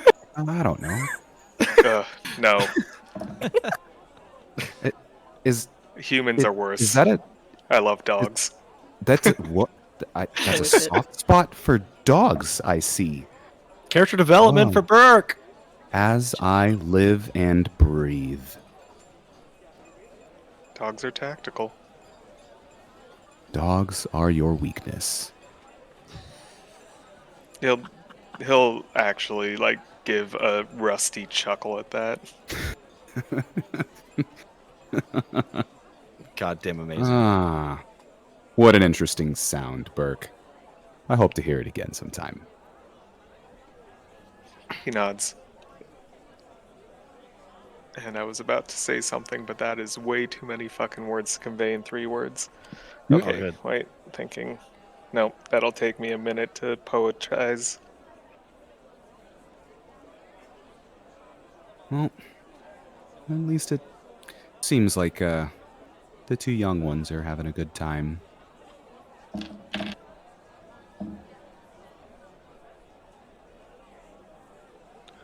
Butchers have blood. Would that That- work? Is worth a shot.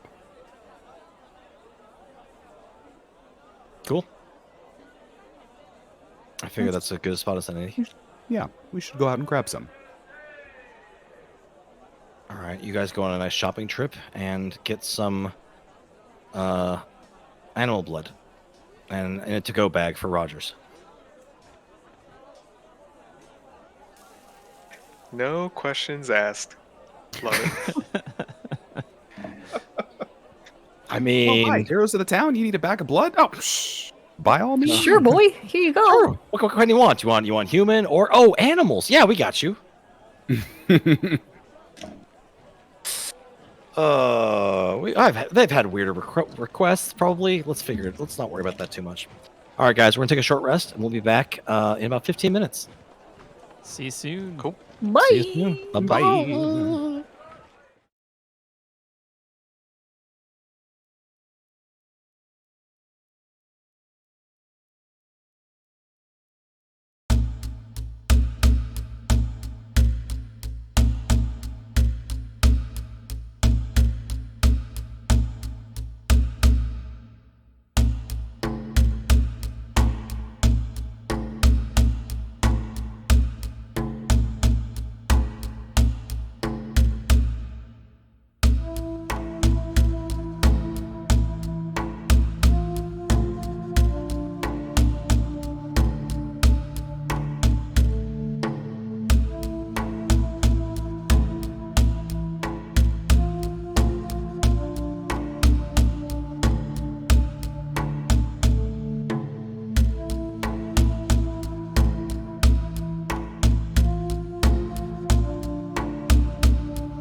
Welcome back, mortals and monsters. Glad you're still with us. We continue our story. The next morning, after a tasteful fade to black, with back downstairs at our morning powwow. Our 4 heroes have come down and are all enjoying themselves a breakfast. It's a nice day, a little bit chilly and a little cloudy, and the nice breeze going through the trees.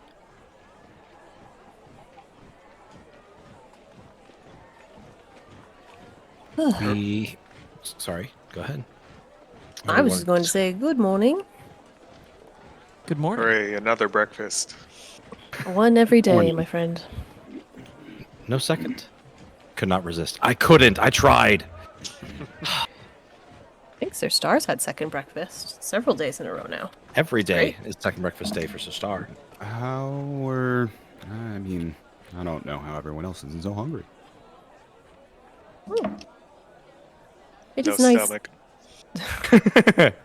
Wait a minute. Hold on. Fair Well, point. You're hungry for something. It's just not food. what? How do you feel, tummy-wise, Burke? Because you definitely ate that, like, spectral knife hand. I feel fine. Oh. And you hear him say that, but his tummy does do a weird rumbling noise. There's a rumble as if somebody's incredibly hungry, but with the sound of like scratching nails, which is funny because his tummy should not rumble. Arcana? Give it to me.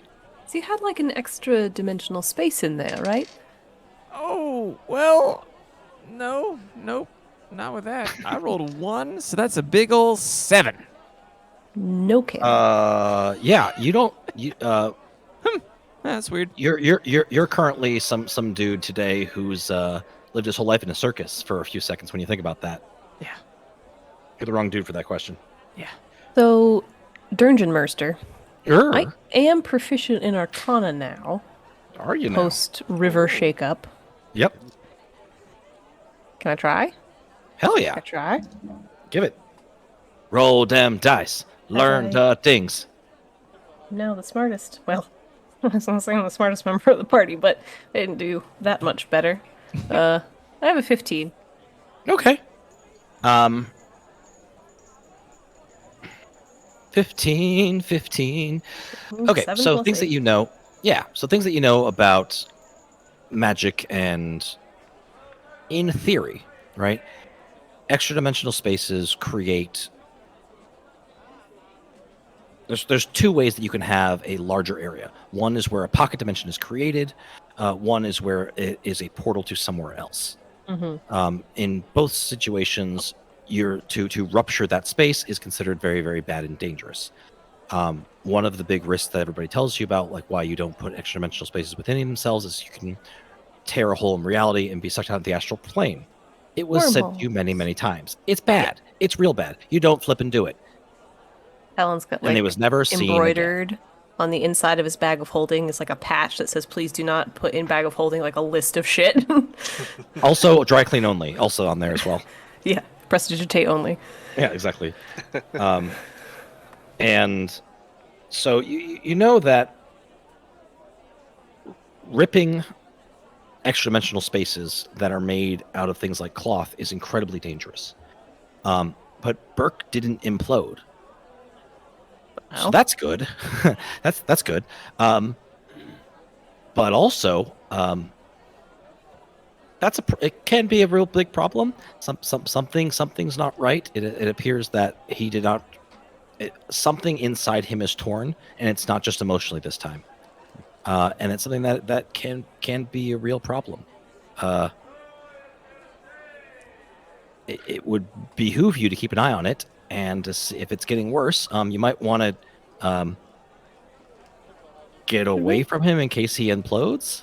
Should we take you to see someone? I feel We're fine. not- An artificer? Okay. Just Warforged things. Okay. I don't know a lot about the intricacies of magic and wormholes, but I do know that tearing holes in extra dimensional spaces is bad. So if you have a hand with a knife in your tummy hole, it seems bad. But if you feel okay, Then we'll cross that bridge when we get to it, I guess. Hopefully it's not too late by then. Yeah, but please let somebody know if you do start to feel bad. Because you don't have to feel bad. We can find somebody who can fix this. Only Kestrel could. Well, then Oh, that's right. we were going to have to go find him anyway, right? Mm-hmm. So Oh, we're here now. we are here now. Why do I want to do this so badly right now? It's important. I think on our agenda of things to do in terms of like cosmic future importance is like Willard and Kestrel literally right after that. Yeah. I actually have a new task. Oh, I foolishly thought it would be a quick task, but it requires me to head into a cave to retrieve a book. Not far away. A few miles, maybe 4 or 5 miles away. okay. I mean, can't say what I face there, so I also can't say I need your assistance, but as always, your presence is appreciated. well, we don't want to send you in alone in case there is something nasty guarding this book or has taken residence in this cave. So we'll go. Are you on a time limit? Like, if you don't find this book before the full moon, something terrible will happen, or is this more of a when you get to it sort of thing? Oh, by the way, I the was full moon's given today. no such time limit, no such time frame. I was told to rest first. I was told Okay. that you all needed rest as well. Facts. I am Okay. back in contact with my god. Oh, and- good. That's great. It is. It- Shadow's back, maybe? Hmm? It feels good. Yes, Shadow is back. Good. We reunited last night. Or the night before, because the player forgot. Mhm. Days in game. Right before, yes. My connection is flowing again. My communication is clear and direct. I'm glad. Yeah. I think if it's all the same to you all, I'd like one more day to take care of a few things here, and then maybe tomorrow we can go check out this cave. That brings me to my next point. Mhm. Is everyone in the room? I assumed everyone was in the room because Yeah. we're all just waking up, but is everyone in the room? Player is asking. Talon's Do we here. even... Right? Breakfast. Should we get Yep. Rogers? Oh, wait. We probably can't wake him up. You did He- say let him sleep for 24 hours. Yeah, That that's is true. correct. That's true. We'll have to update him a little later, but there is something I need to tell all of you now that we're back and have a bit of breathing room. Something you should all know about me before we continue moving forward. And first, let me say that it has been an honor traveling with all of you. It was hard growing to trust you, but you've shown me the value of close companions, and I am made better by my experience with all of you. You've helped me see possibilities past Willard. I couldn't imagine that I would have become friends with any of you when I first met you. So thank you for welcoming me in. However, I come with more trouble than just Willard. I still don't fully understand the complexity of the ritual magic worked on me as a child, and at that point, I drained the life of those around me and unknowingly extended my life. Unknowingly drained those around me as well, to be honest. All right, that. Oh, that thing Willard tried to taunt us with, and we were like, why would we go to eternal vampire servitude over this guy who we know, even if he's killing us? Okay, Oh, yeah. Wait, Yeah. that happened? That That was did real? happen. That part was real, yeah. That was real, unfortunately. I don't know the extent to which my powers affect you all. And I've spent so long keeping little contact because this magic scares me. I hid and isolated for decades, and I didn't imagine I would be spending so much time with all of you. I do need to understand the effects of this magic better and make sure the draining effects have stopped. I would appreciate your continued support and companionship, but I do believe that I will need some space away from all of you, for your safety, whenever possible at least. Of course, I still want to help all of you with your goals. It's cool. I don't age. That's fair. I wonder if I steal unlimited life from you then. Or if Oh, you're not gosh. stealing anything at all from him. Hopefully that's the case. Yeah. Kind of winks Or- up. For Rogers, I wonder if it's the same sort of thing. As a sort of living, but also immortal person. He's got to kind of steal life from us too. So like, You know, it's sort of an equivalent exchange thing there, huh? right. Wait, or is this just a really shitty break for you and me specifically? No, I'm just kidding. You have a point. Mostly. I mean, yeah. And again, I am sorry. I mean, I appreciate you telling us, certainly. Though, I should also note, you know, we can't help it, exactly, and you've been just as valuable a companion to us as we've been to you. We literally would not have got through any of what we did without you. So, we're grateful to have you here, in spite of whatever curse thing might be going on. Agreed. Thank you. I completely I understand appreciate for the you all. reason. Oh, I'm sorry. No, go ahead. I completely understand the reason you would keep a secret, and Talon kind of gives Yeah. you that knowing look. So, no offense taken, friend. Yeah. We'll help you figure this out if we can. I wonder if Willard might have something in his workshop to enlighten on the situation. If it That is on my list. has something to do with what happened to you as a child, you know? I tell you, if it just takes you, what, taking a little bit of our life for being friends, I think that's a fair payment to make to know you. How could I ever hope to live up to the lost life of yours? Come on, It is quite the pedestal you put me upon, friend. it's no pedestal, man. I don't want to steal life from any of you. No, I'm not opposed to being able to direct this life-stealing magic, but not you.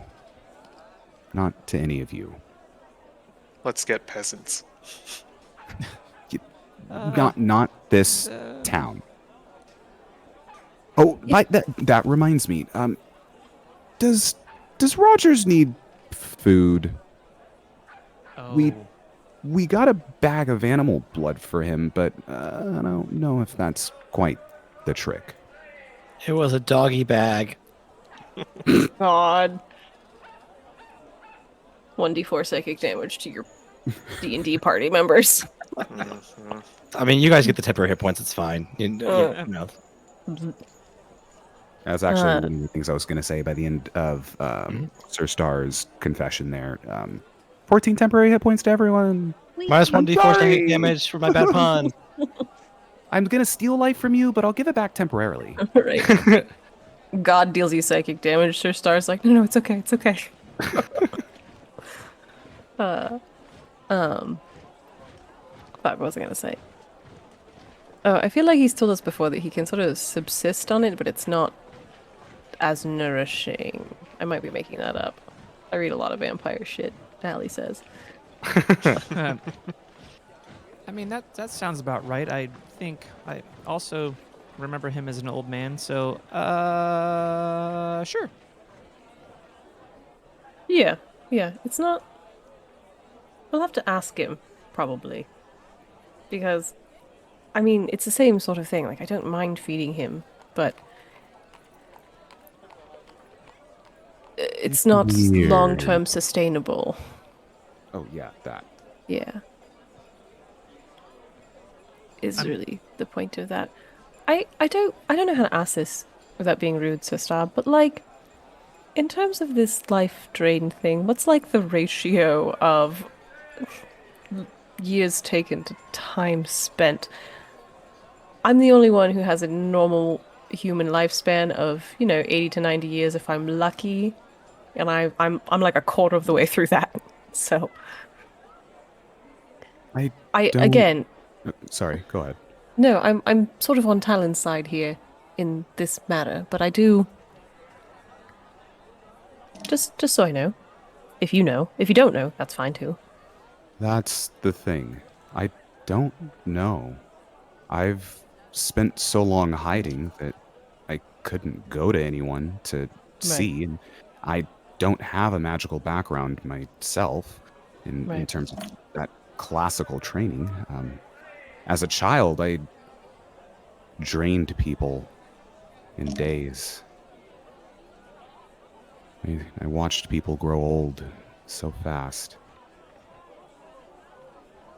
Is this something And we're going to I've have now to- been walking this plane for 80 years, but still look to be in my mid-20s.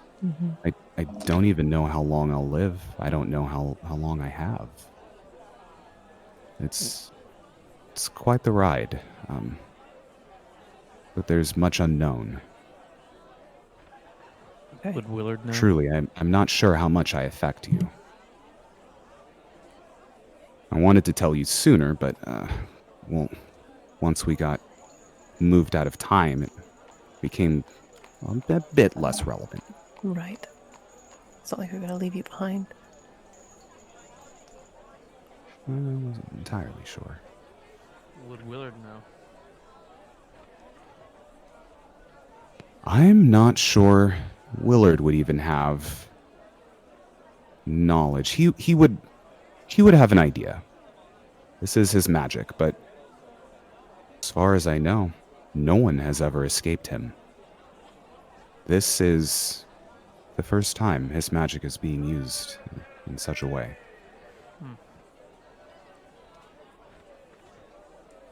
Was this something that happened to you before Willard? Or has this always sort of been a part of you? Or is this something that only happened to you after you were, how to say, chosen by him? Willard controls that town. And once a child is chosen, that is when the ritual magic starts funneling the life of its inhabitants into that child. Okay, I was not born with this. Well, that's good news. I was born with a curiosity for music and play. Well, I have an idea. Yes. We just find a wish and wish it away. Why have I not thought of that?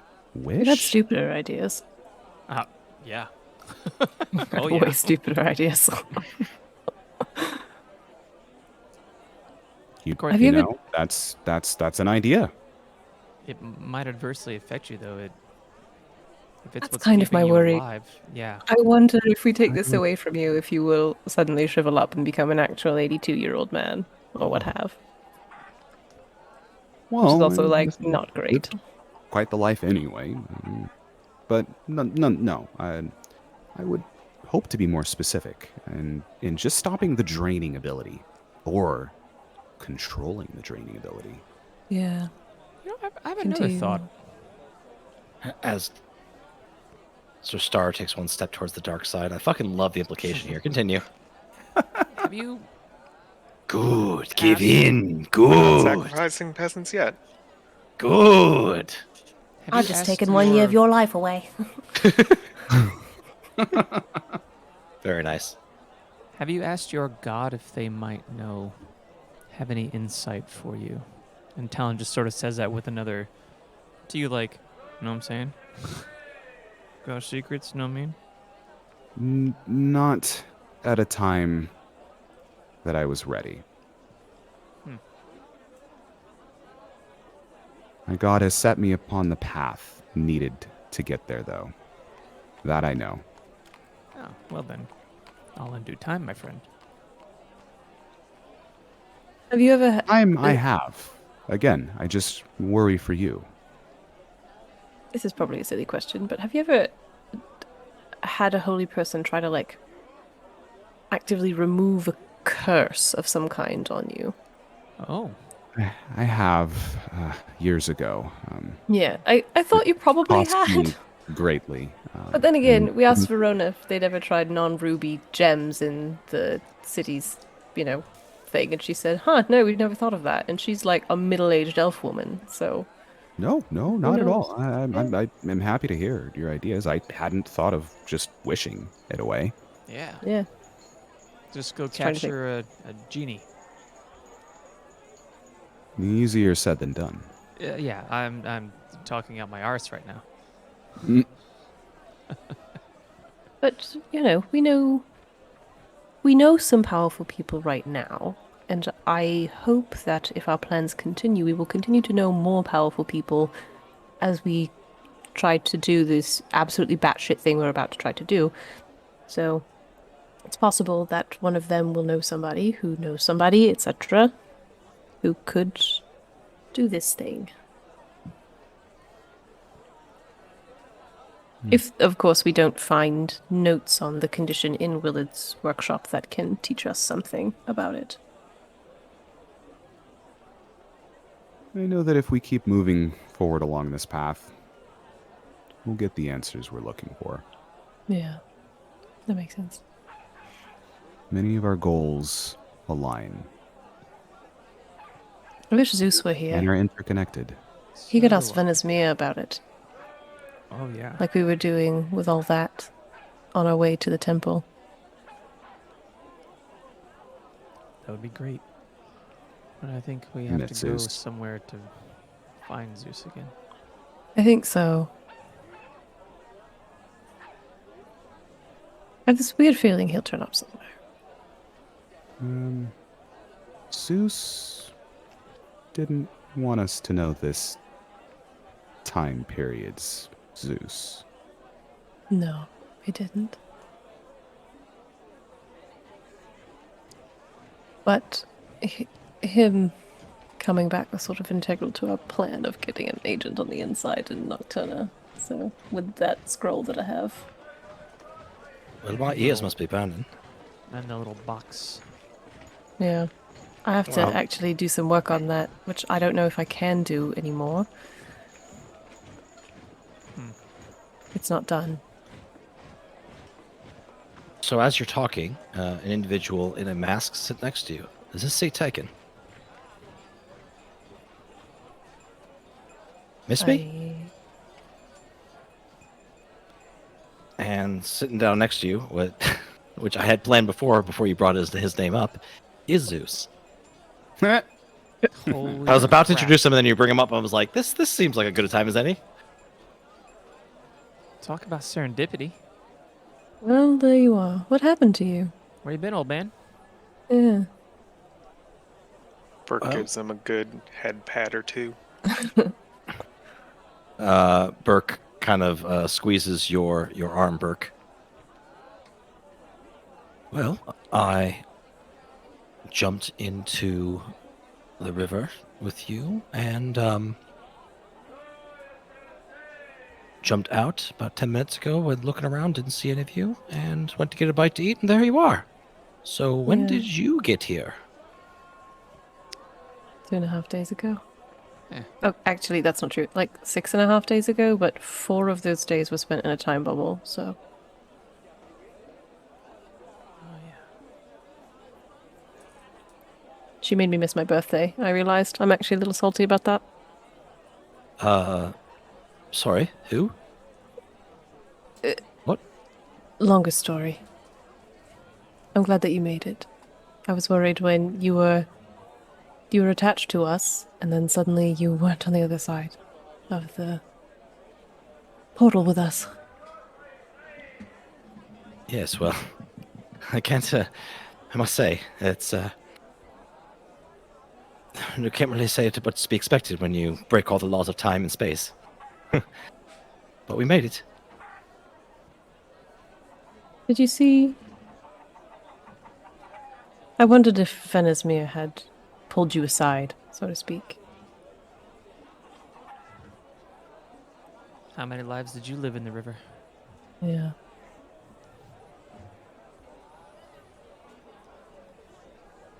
Mine. But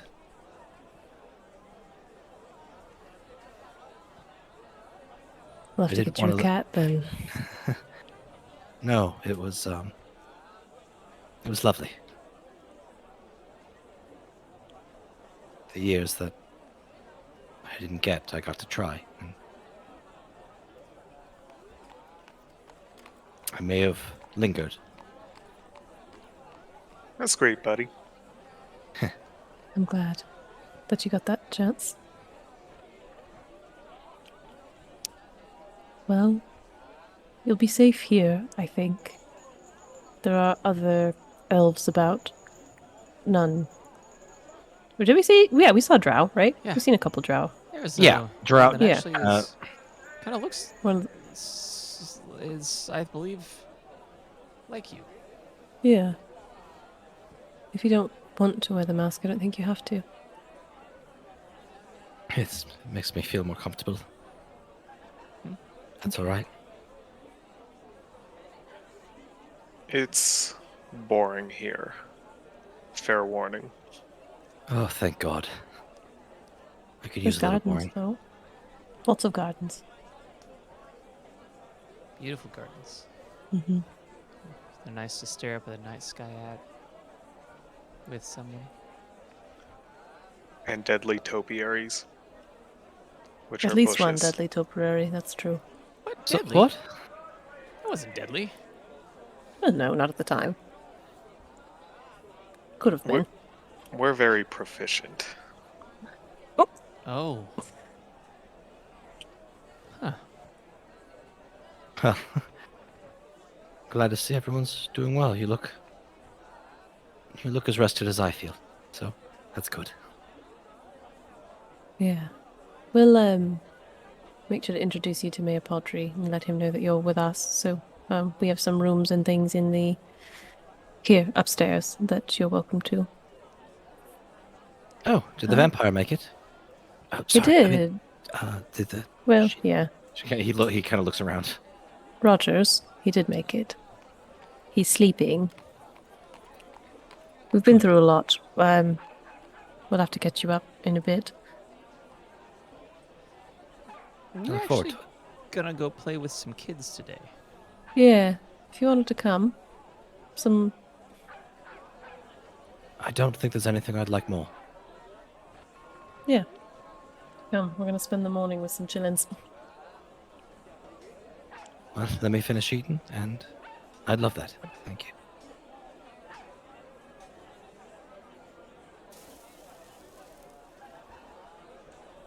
And we can say you guys spent the morning hanging out with some kids. And Zeus getting a little bit more comfortable in a area that is without the ever dusk overhead. And in an area with a lot more peace and laughter. It's a good morning, good day so far. Berg does buy more crossbows for the children, but like That gets makes sense. bolts that aren't going to like punch through people necessarily. Feel like that's more of a crossbow adjustment than a bolt adjustment. We get the ones with like the powder balls on the end, you know? Yeah. But I Chalk still balls. think, those would hurt like hell if you have the... Yeah, I mean... Well, yeah, but it's a Crank it down. crossbow, so it's not gonna Exactly. hurt like hell. Yeah. Bolts made out of blunted wood or something. Yeah. So These instead are of killing them, it just today's knocks them the fuck crossbows. out. I mean, he also does teach them like proper training and how not to shoot your eye out or whatever. Trigger safety, yeah, or trigger discipline to the 6-year-olds. These are like 5 and 6-year-olds, just so we're clear. Yep, Yep. he's aware of it. All right, they're Burke's the all NRA. Perfect. never gonna too early to have start. Jinx. crossbows. Oh, I And love it. Look like they have magical powers. Mm-hmm. And we're singing songs. It's All a right, kids, tags with crossbows. Go. We No, paint no, the Burke. crossbows, Oh, like excellent. so that they all can identify their crossbow and there's less time Yep. pointing them at each other. Amazing. Oh, and so your star had rolled up in style this time. On his steed. Atop his Pony one rides. giant steed. Not literally giant. No. He rolls up with 18 Shadow. hands. That's a giant fucking horse. Yeah. Not like giant the size category, but like big flippin' horse. Giant the horse category, yeah. That's like a big draft horse. Yeah. He would stop and Bird. grab just like a couple old shields on the way. And as he gets in with all the kids, he would just throw a shield out on the floor and have a piece of rope tied around him and would throw a piece of rope out towards the shield and just wait. Horse sledding. Some of the kids immediately get the message and they start pushing and shoving to see who can get on the shield and hold the rope. There's a bit of a low-key brawl. Who wants the horse sled?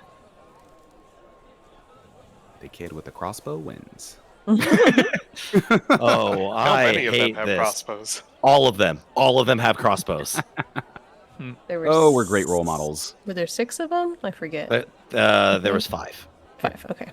that sounds right. Yeah, I he's want- dragging. Spinning. Hell yeah. Mhm. While we're here, I want to get a read, if I can, talk to some of the supervisory adults. Yep. At some point, you don't have to necessarily role play it out, but Oh, good. what's up with the kiddos? They got tattoos? Are they born that way? Are they indoctrinated? What the fuck? Give me a, I guess, persuasion? Hell yeah. Charisma persuasion? I would like to aid Yeah. Why don't you because give it's that an also something advantage I'm then? curious about and use a bardic inspiration. Ooh, That's right. spicy. Learn all the things. It's a D10 Bardic Yep. Inspo. With Sweet. advantage, then. Oh god, that was good. I needed the advantage. I rolled a 1 on one of those dice. The other one's an 18 plus 3 plus 10, so 31. 1. Yeah. 31. And we do the helping. Mm-hmm. Well, you got their social security numbers. That's good. Just gonna set these little kiddos up trust funds real quick. Don't mind me. Yeah, no one does. Okay, so what you're able to gather as you're kind of going around,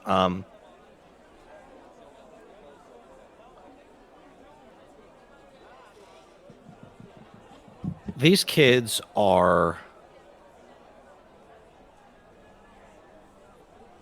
born with a tattoo. Mm-hmm.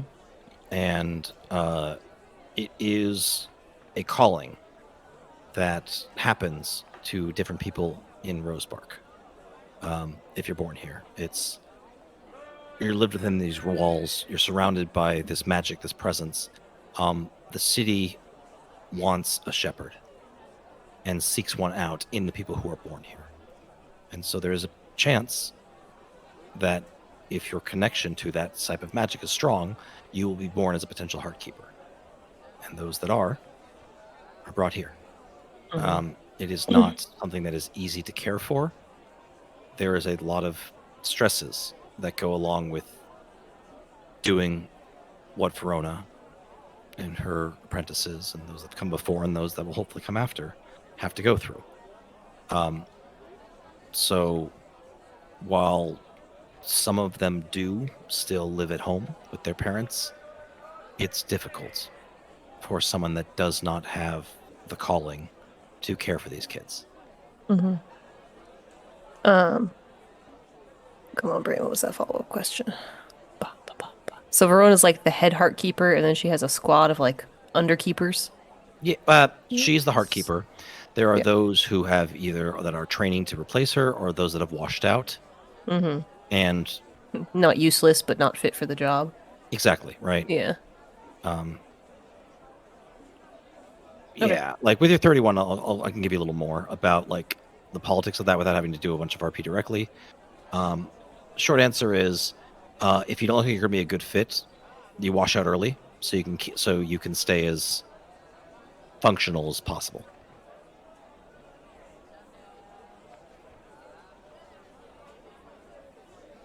Okay.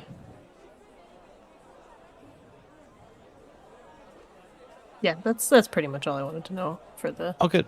for the moment. Cool. That's your morning into the early afternoon. What do you guys do with the rest of your day?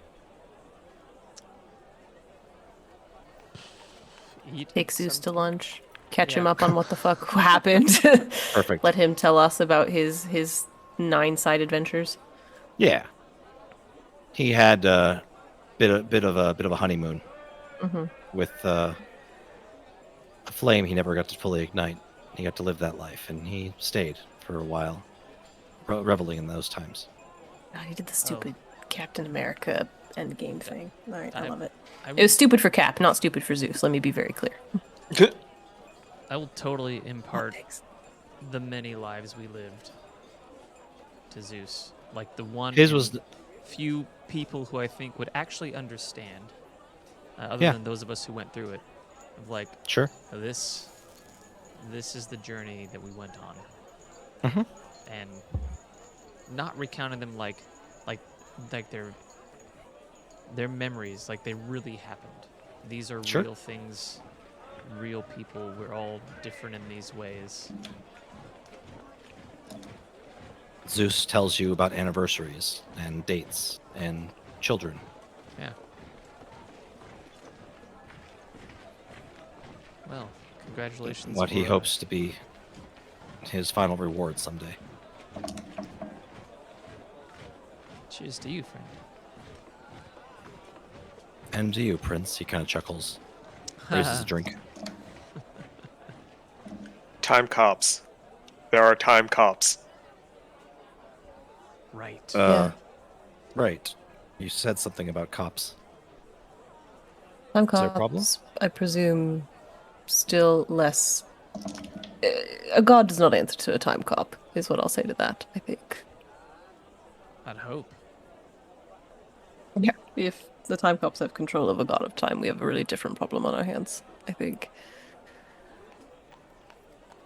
Zeus gets a kind of a troubled look on his face.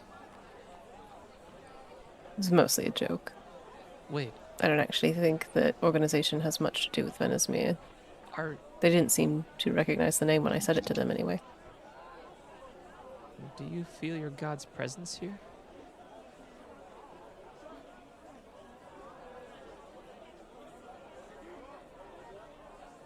Yes. Muted, but yes. Would it help if I gave you this? And I pull out of my haversack an amulet of time from the ruined future temple of Venesmere. Oh, hell yeah. Oh. Zeus's eyes open wide,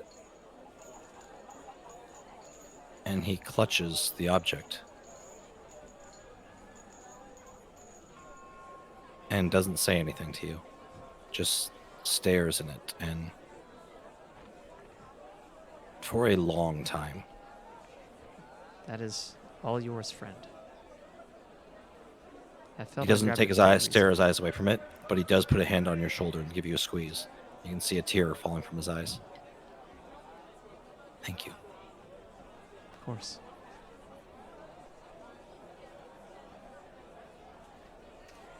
I think I will go pray.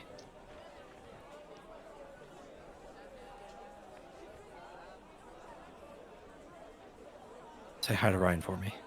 Good night. And he takes the amulet up to his room, still staring at it.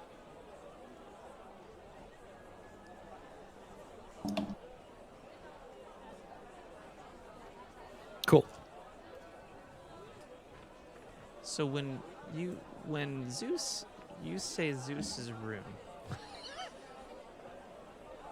Uh-huh. Which room is that? He wanders vaguely in the direction of the 4 rooms you've been given. No, if And just like, sorry. I'm assuming it's the one that Ryan's in. Yeah, I was like, the Ryan is in this room. He's asleep. That was. I don't think either of them actually sleep, so making them roommates is maybe fair. Best Burke has a room he's not fucking using. That's fair. There's a reason for that, apparently. Burke, what did you put in that room? Why is it unfit? Peasants. Extra food. No. That's where he's trying to unload all the presents on everybody. Jesus, Burke. Went from rats He to has them, peasants. might like, as well this is use just... them. Don't waste resources. That's the first crime. That's They not have an tactical at all. Peasants don't expiration have date. homes. They don't have jobs. Oh, God, that's horrible, and I love it. Awful. Burke, you're a monster. Yeah, Burke hasn't actually used the room for anything. Mm-hmm. And I don't. Elzeus Amazing. that he can use Burke's room. Sure. Oh. Yeah, I guess that's better. I suppose I'll stay bunked with Rogers. Sure.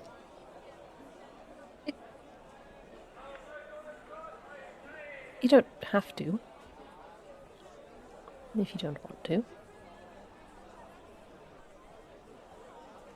But you can. If you do want to. Bunking is tactical. Stop being awkward. Super red-faced Talon right now. Yeah. Oh, Just we can talk about we'll it. talk about it. We'll talk about later. it. Yeah, We'll talk thank about you. it later. I appreciate it. Mm-hmm. Eats food. Hides face Amazing. with sandwich. Beautiful. You dorks are adorable, and I love it. Awesome. So, Wait. evening. Good. Should we, before the afternoon runs out totally, should we go try to find Verona? And let her know our plan? Okay, actually, let me back up. Should we talk about our plan for Hartford Hall for a bit? So that we can give it to Verona before we go? Or is that something we're comfortable doing when we come back? Seems prudent to do it now. Okay. Okay.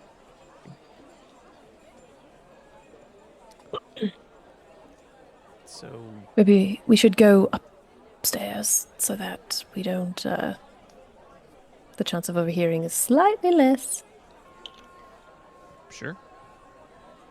if we're planning, like, secret passages and stuff. Well, that's a good idea. Yeah. Yeah. That's a good point. I'll pile into the whatever, like, private space we have up there as much as Sure. we can get it. I'm First assuming it's peasant the room. room that Vespers uses as hers. Or whatever. Vesper's room probably isn't super neat right now, so she's going to gently fair. direct them to somebody else's room. So Star takes the lead. Perfect. There's clothes everywhere, there's shopping bags, there's just shit all over her room. She hasn't picked it A up bomb went off in there. last You know, night, it's fine. or this morning. No. So It's, Star's room looks like he's ready to go at a moment's notice. Perfect. That, Wow. that tracks. Yep. Okay. You all head piling into He's the got, Star's like, room. a piece It's of all packed paper in. and a pen ready on the desk. Yep. Some blueprint. Yep. Love I it. could leave my note on the way. Some grid paper. All right, we're ready to go. Grid parchment. Is that a battle map on there? Hey, Sir, Wait a how the minute, hell did you wait a get my minute. battle map? Wait a second, Sir Star. How do you know it's coming? Motherfucker. Inception. You remember You're- when he, like, God, I 35 need to stealthed talk. and he stealthed out of the campaign? Well, he went here to this moment, got your battle map, and then stealthed back into the campaign. Motherfucker. I have to talk to that god, which is me, which makes it It's really you. awkward to yell at It's myself. I have to you. yell. I Right? have to go yell at myself now. Excuse me. And remember, he's got Yeah, a yes. knack for maps. He does. All right, Nathaniel, linking you in now. Motherfucker. Oh, man. Um, so I'll just say, like, I have my basic ass idea, because I'm sure that at least Talon and Star have like a more complicated idea of this thing, is that it's sort of like a fest hall, right? Like a tavern with a stage and some tables for people to sit at, a bar, something like that. And that's like the bulk of the first floor, right? And That's then, not defensible. well, what if there's only one door? That'll be hard for the performers to get in and out without being Yeah, messed I with know. by crowds. I agree. Fire But- hazard? Yeah, that's more like it. Yeah, we'll Not have. OSHA compliant? There's not going to be a What's backstage. OSHA? See, ocean compliant, but it's not going to be waterproof. All right, Ian, I need you to come up with an acronym for OSHA in my world. You got 10 seconds. Go. 3 words. Over site heaven arena. Habitation area. Come on, man. Oversight habitation area. Perfect. Association. There we go. Association's also good. So like, Excellent. yeah, I think that's good, but I think we're gonna need like lots of entrances and exits because Oh yeah. Oh yeah. the people coming and going are gonna want to leave how they want to leave and when they. Well, we can. There'll be like a backstage portion of the place, right? Where you Yeah. have Oh, like yeah. rooms for performers who are not performing yet or have performed and want a rest away from a crowd, places they can change, Oh, um, 100%. things like that. Anybody who is performing, anybody who is a performer, Right. they have a place to stay. Like I want it to be Right. large enough to where, I mean, obviously it's some things are impossible, right? But the idea is people travel through. No one's really resident necessarily. Maybe you're resident for a short period of time and then, travel on. But I don't want a performer to pay to stay here ever. They perform, they get to sleep and eat. That's the deal. That makes sense. I like that deal. So then that can be first floor things. And then Sure. on the second floor, I sort of figured that would be our public facing, like where we live. Maybe, Something of that. maybe the third floor, because like the second floor I'm Yes. seeing has like, there's a performance area, and then it's definitely going to be a bar and Right. like a tavern and have food. But I'd like there to be a balcony around that whole area. Oh, that okay. people can, So yeah, some quieter tables and things like that. yeah, exactly. And people can walk Okay. to different rooms up there if they wish, and more private performances, right? Because Yeah. not everyone has to perform on the big stage. Sure. Okay. This is just kind of the start, and that's just the theater side of it, right? Like, yeah, definitely living quarters for us somewhere in this whole mess. Of Right. whatever I we're gonna figured do. like our living quarters would be at whatever the top. For some reason, I was only thinking 2 floors of this thing. 3-floored buildings it just didn't fucking occur to me.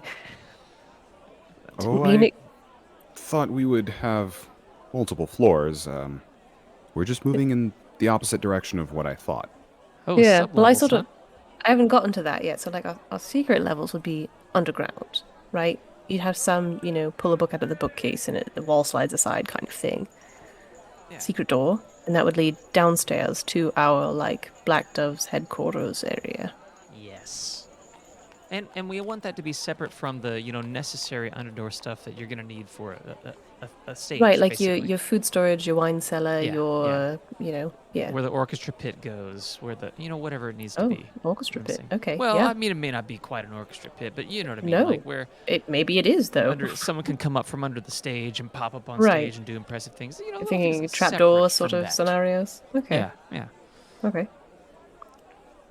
I do want a secret chapel as well in the lower floors. Absolutely. Great. Do we even? No, we've been in a couple of buildings in Rosebark that have basements, for sure. You have. You found some secret items in one after the city was Yeah, I destroyed. know. I was Yep. about to ask. I was just looking at that item on my character sheet. So, would that be something we have to excavate beforehand? Do you think, or is that something that Verona can like? Is that part of the growing process? That is a really good question, but if it is something we have to excavate,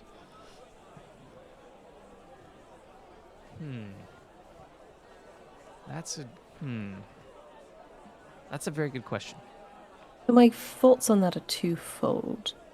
I know that Zeus here can move stone small bits at a time. My sister is pretty experienced with earth moving when necessary. Huh? And she should be here sometime in the next few days. She hasn't replied to me yet. But I don't know. We'll have to talk to Verona about that kind of thing, obviously, but we have options if that would normally be a problem for the growth where it might not be. I didn't take your sister for the kind that digs her own holes. Let's just say she doesn't get her fingernails dirty while she does it. Huh. Okay. Yeah. There's a whole thing Bottom of the where... sea. What'd you say? At the bottom of the sea. Continue. There's a lump on a frog and a hole on a log. Yeah. That's not on a branch. Whatever. Sorry for the There's derail. It's fine. There's a whole sort of thing where, as the heir to the Delaith estate, you... Actually, not unlike the Heartkeeper sort of thing, you have to have a knack for nature magics. So, yeah. And her thumbs are literally physically green. It's like she inherited from mum and dad and her thumbs turned green. It was impressive. I need to talk to your It's not a metaphor. Like, it actually happened. Like, I thought She's she really was mad cool. about it for a couple of days. That's wild. Yeah. So, like I was saying to Mia Podri, she's not a Heartkeeper, but she could be helpful. And I think I can talk her into it. Don't. It shouldn't... Yeah. Do we still have those grapes? Those seeds? Yeah. Yeah, that's, Oh, I think you can talk her into it too then. Yeah, exactly. That's a sort of side thing that we're going to have to talk about some other times. Like, I've got to go home at some point to plant these. And, also that I'm probably going to actually have to spend a lot of time home based on what I think my position in this whole future-proofing plan is going to be. But that's a conversation for another time, probably. Okay. So, anything else we want to add? DM, I Yes. do have a squiggledy time travel question. Okay. Mhm. An answer. Sometime within the next 100 years, the current timeline's Burke, as opposed to future timeline Burke, which I am, Yep. current timeline Burke is going to roll through Rosebark and destroy it all. Yep. Oops. Does future timeline Burke, me, remember this building being here when he rolled through and destroyed it all? Give me a history check. Sure. With dice that I definitely have right in front of me. I mean, Good. there's like a definitive answer to that, right? Mhm. This is whether or not Ian or Burke, future Burke, Remembers. remembers it. Yes. I got a 23. Thank God. Okay. As you squint and think, squint, squink. As you squink real hard about it, Mm. you're welcome. You get some clear memories of this glorious battle. Glorious in the fact that it was well done and efficient and effective, not that it was, they had any chance whatsoever. I mean, it's a town made of wood. It wasn't that hard. It really wasn't. They didn't stand a fucking chance, but it was glorious nonetheless. So, as you recall moving through it, this building that they're describing, if they build it in the way that they are describing it, you do not recall that. So, to be totally meta here, logistically, it would have never existed because we weren't here to commission it. Mm. Right. In that time. Just double checking. If the answer was yes, that'd be a whole different set of problems. Oh shit, where are we? Oh no. Wait, or can we affect anything? Fuck. Sorry, sneezed. Bless you. Yep, I tried to mute and I Bless you. failed. Sorry. I tried.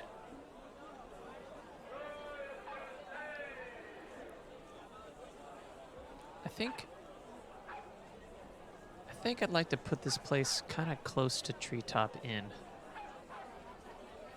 So, any overflow can go stay there. And Yeah. I should look at the Rosebark map. Come here. Not too close, though. yeah, like, across the street, a few buildings away. Maybe near repairs of the wall. If the rubies can do all that. Or if more than rubies can do that. Keep in mind, as of right now, Treetop Inn is pretty much right up against the wall. The map that we have is kind of a future map. So you're correct, but Yeah. Yeah. He's thinking out, expanding. Yeah. No, it's great. I didn't even think about that. We might get input on where the building is, You might actually. I hadn't thought of it. Be great, obviously, if we could. What are those, curvy red shapes to the south? Let me pull up my map. Yeah. and It's answer you north this of the question. Fresh Tapped Tavern. Doop-a-doop. Damn, we're those gonna are put some places out of warehouses? business. No. Yeah, you are. Those, so those would be like Euroblocks style, sort of. Oh, okay. Got it. And some of those Mhm. may not exist yet. Yeah. So for reference of the map, the Treetop Inn, that block that's between the Treetop Inn and all those buildings south of it, don't exist yet. That street is now the city walls. Okay. Wait. Which street? So there's a main street that starts from the Fresh Tap Tavern, if you look to the left, Yeah. and go up that block, that whole block where you see Hartford Hall will eventually reside, and all those little buildings. That's where the wall is right now.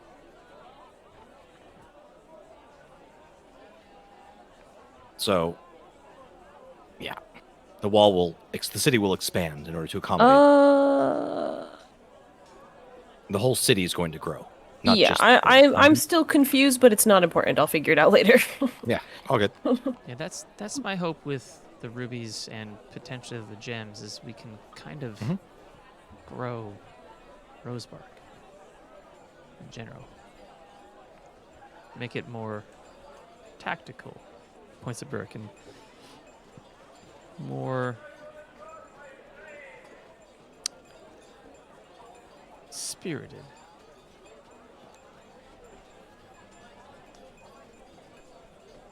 Like it? I hope for the same. My Brotherhood of Progress will try as they travel to send good people here. There's 41 years. Burke says, like that makes any sense to anybody.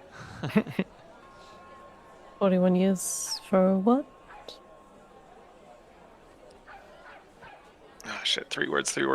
Hold on. For the people that are new to the stream, Burke only speaks in 3-word sentences, and holy fuck, this is difficult sometimes. Mhm. Especially when I get asked a big-ass question like that. Alright,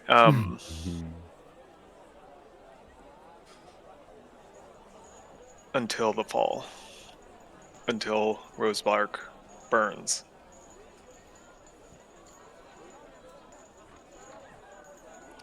And you know that because... He shrugs again. I lived it. Uh-huh. See, that's the answer I didn't want to hear, but thought might be coming. Not surprised. No. Just disappointed. I wonder what a Well- Burke v. Burke battle looks like. Slightly impressed. Vesper visibly shudders. I think we're hoping to prevent the creation of the Tear Forged entirely. So this shouldn't be a problem. Yeah. Shouldn't be. And if we can't prevent the creation of the Tear Forged entirely, certainly give them no cause to betray us, as they did. They Oh. will. We will. Oh, well, it sounds like we have one option then. Prevent it entirely. Well, that would Brooke nods enthusiastically. and that would be preventing from the Council of Tyr. Yeah, that's kind of what I was getting at, actually. So I sort of have this incredibly ambitious plan, which may or may not surprise you, where I think, because we know the Master of Coin is probably currently corrupt, taking money from Nocturna in exchange for giving them information. And if he's not yet, he will be soon. I sort of think we need to oust him quickly. Yeah. I think that would be easy enough. The thing that would be more difficult is getting me to take his place. How difficult. We do what we must. So I'm not sure exactly the trajectory, but here's my thought. He's the Master of Coin, right? He deals with not just the city of Tyr, but the nation's finances. I have some experience in this area from my education, and I think part of my plan going forward is to take over my family's finances to start with.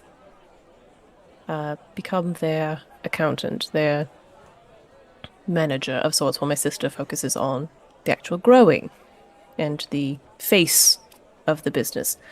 And I'm hoping that using that position will then allow me to schmooze, right? Get more social status into here.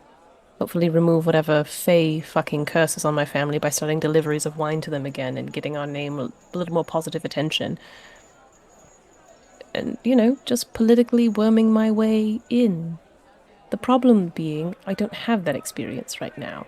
So we'll be relying on connections. Sounds I- boring. Well, It sounds extremely boring. It's going to take I years of work, might be able to help you, at least with Tyr. right? I have similar plans, not plans, but I will eventually be going to Spire, but not yet. Exactly. But there is Hartford, Mm-hmm. and I have an idea that they're not the most powerful house, but they are a house of Tyr, and an old one. Not just a house of Tyr, but a house of House Tyr at that. And They do have royal blood. if we could convince Hartford to ally with Delaith or support, it might not be such an impossible task. Exactly.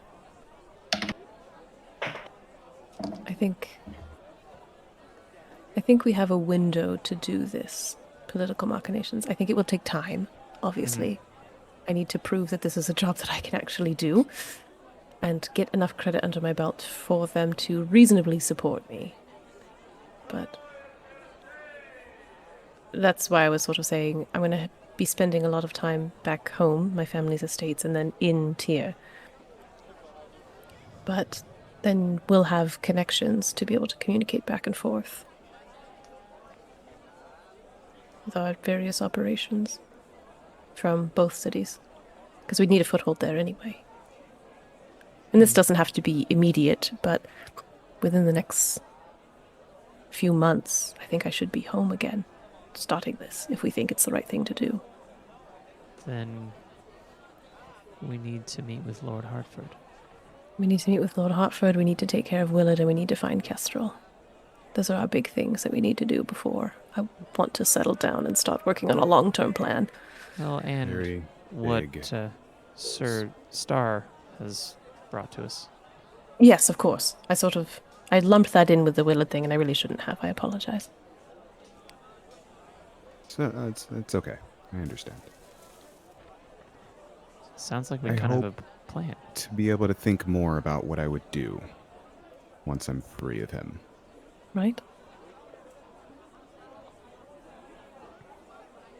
He sent you to find a book, you said? Yes. A Did he book about a say- relic. Huh. And Okay. surprisingly enough, it's a relic he doesn't know much about. Fascinating. I'd be very curious to find out what that is. I agree. I'm sure it'll play into our grand scheme somehow. Wait a minute. Speaking of grand scheme, if I am remembering things correctly, we have a bunch of information from the elves, who Zeus helped get that information, and perhaps they got it from others.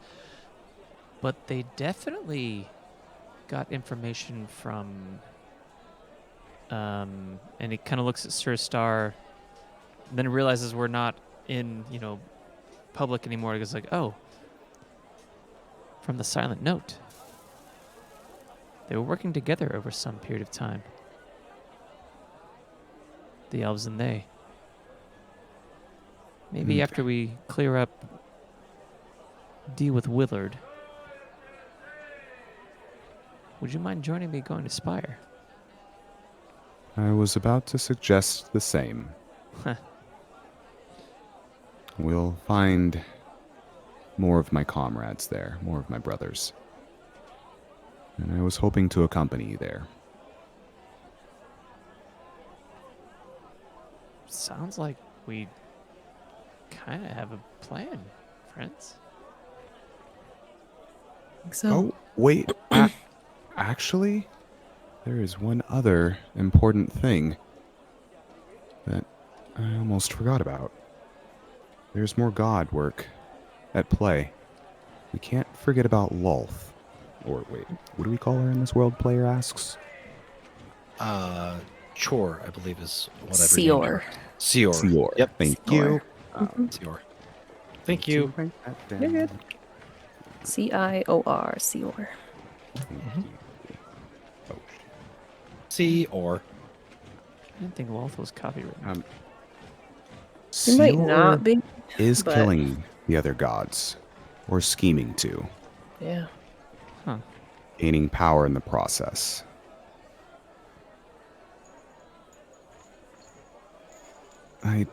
That is something that will affect us all. I am going to be thrown into that anyway. So was Zeus, probably. Exactly. And I know that we would appreciate your continued support. Of course. Maybe Zeus. Maybe Burke was right about us. What part? What? Yeah. Just kind of looks over at Burke.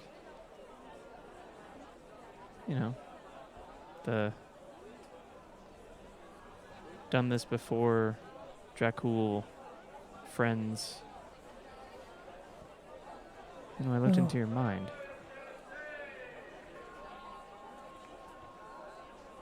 Burke just kind of blinks at him. Right. Gods. Yeah. I feel like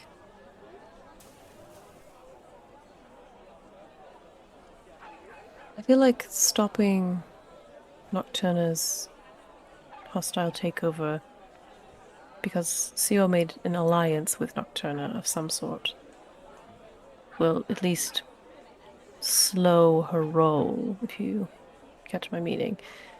And then we can maybe turn our focus to that after. Does that make sense? I feel like we don't have a lot to work on that angle right now, but I do agree that it needs to stay in our minds as we push forward. Exactly. Deities aren't desk jockeys. Yeah. I mean, I don't want to become a deity. That sounds like a lot of responsibility. But desk jockey's okay. Desk jockey is what needs to be done to prevent the entire extinction of my species, Burke. So yeah, it sounds like it's gonna be okay. Just sword them. You like swords. I do like swords, you're right. Desk jockey won't stop me from being swords, doing sword stuff. Want Sure. it? Sure about that? I hope that in the time of need, when you all are off having cool adventures, that I can take a week's vacation time to come and stab some people with you. If I can't, then I guess I'll have to find somebody who can. Or maybe find somebody who can do this desk jockeying while you're gone. Maybe.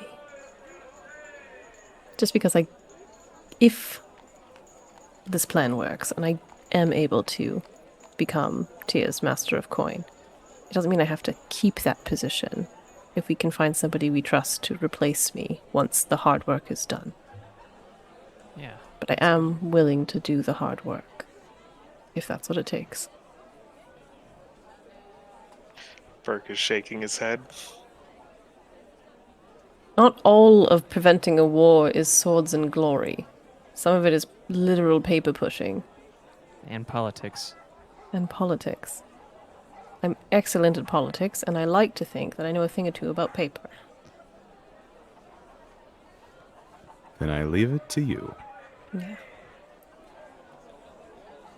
Plus, I think I'm gonna have a little fey baby to care for at some point, so, adventures... That stops adventures way more than any paper pushing. Babies aren't tactical. Talon gets super red. It is at this Vesper is moment, pointedly not looking at Talon when she says that. and while you are awkwardly not looking at Talon, the doors to your room slam open, shaking the entire room. And from behind you here, Vesper Morantha Delaith, what on earth have you done?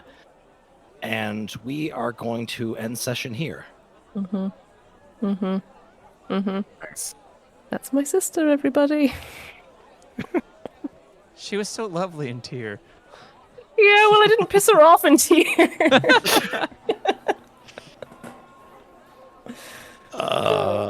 Yeah.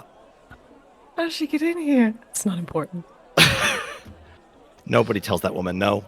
Yeah, No, she gets in wherever she wants. she does. People know better.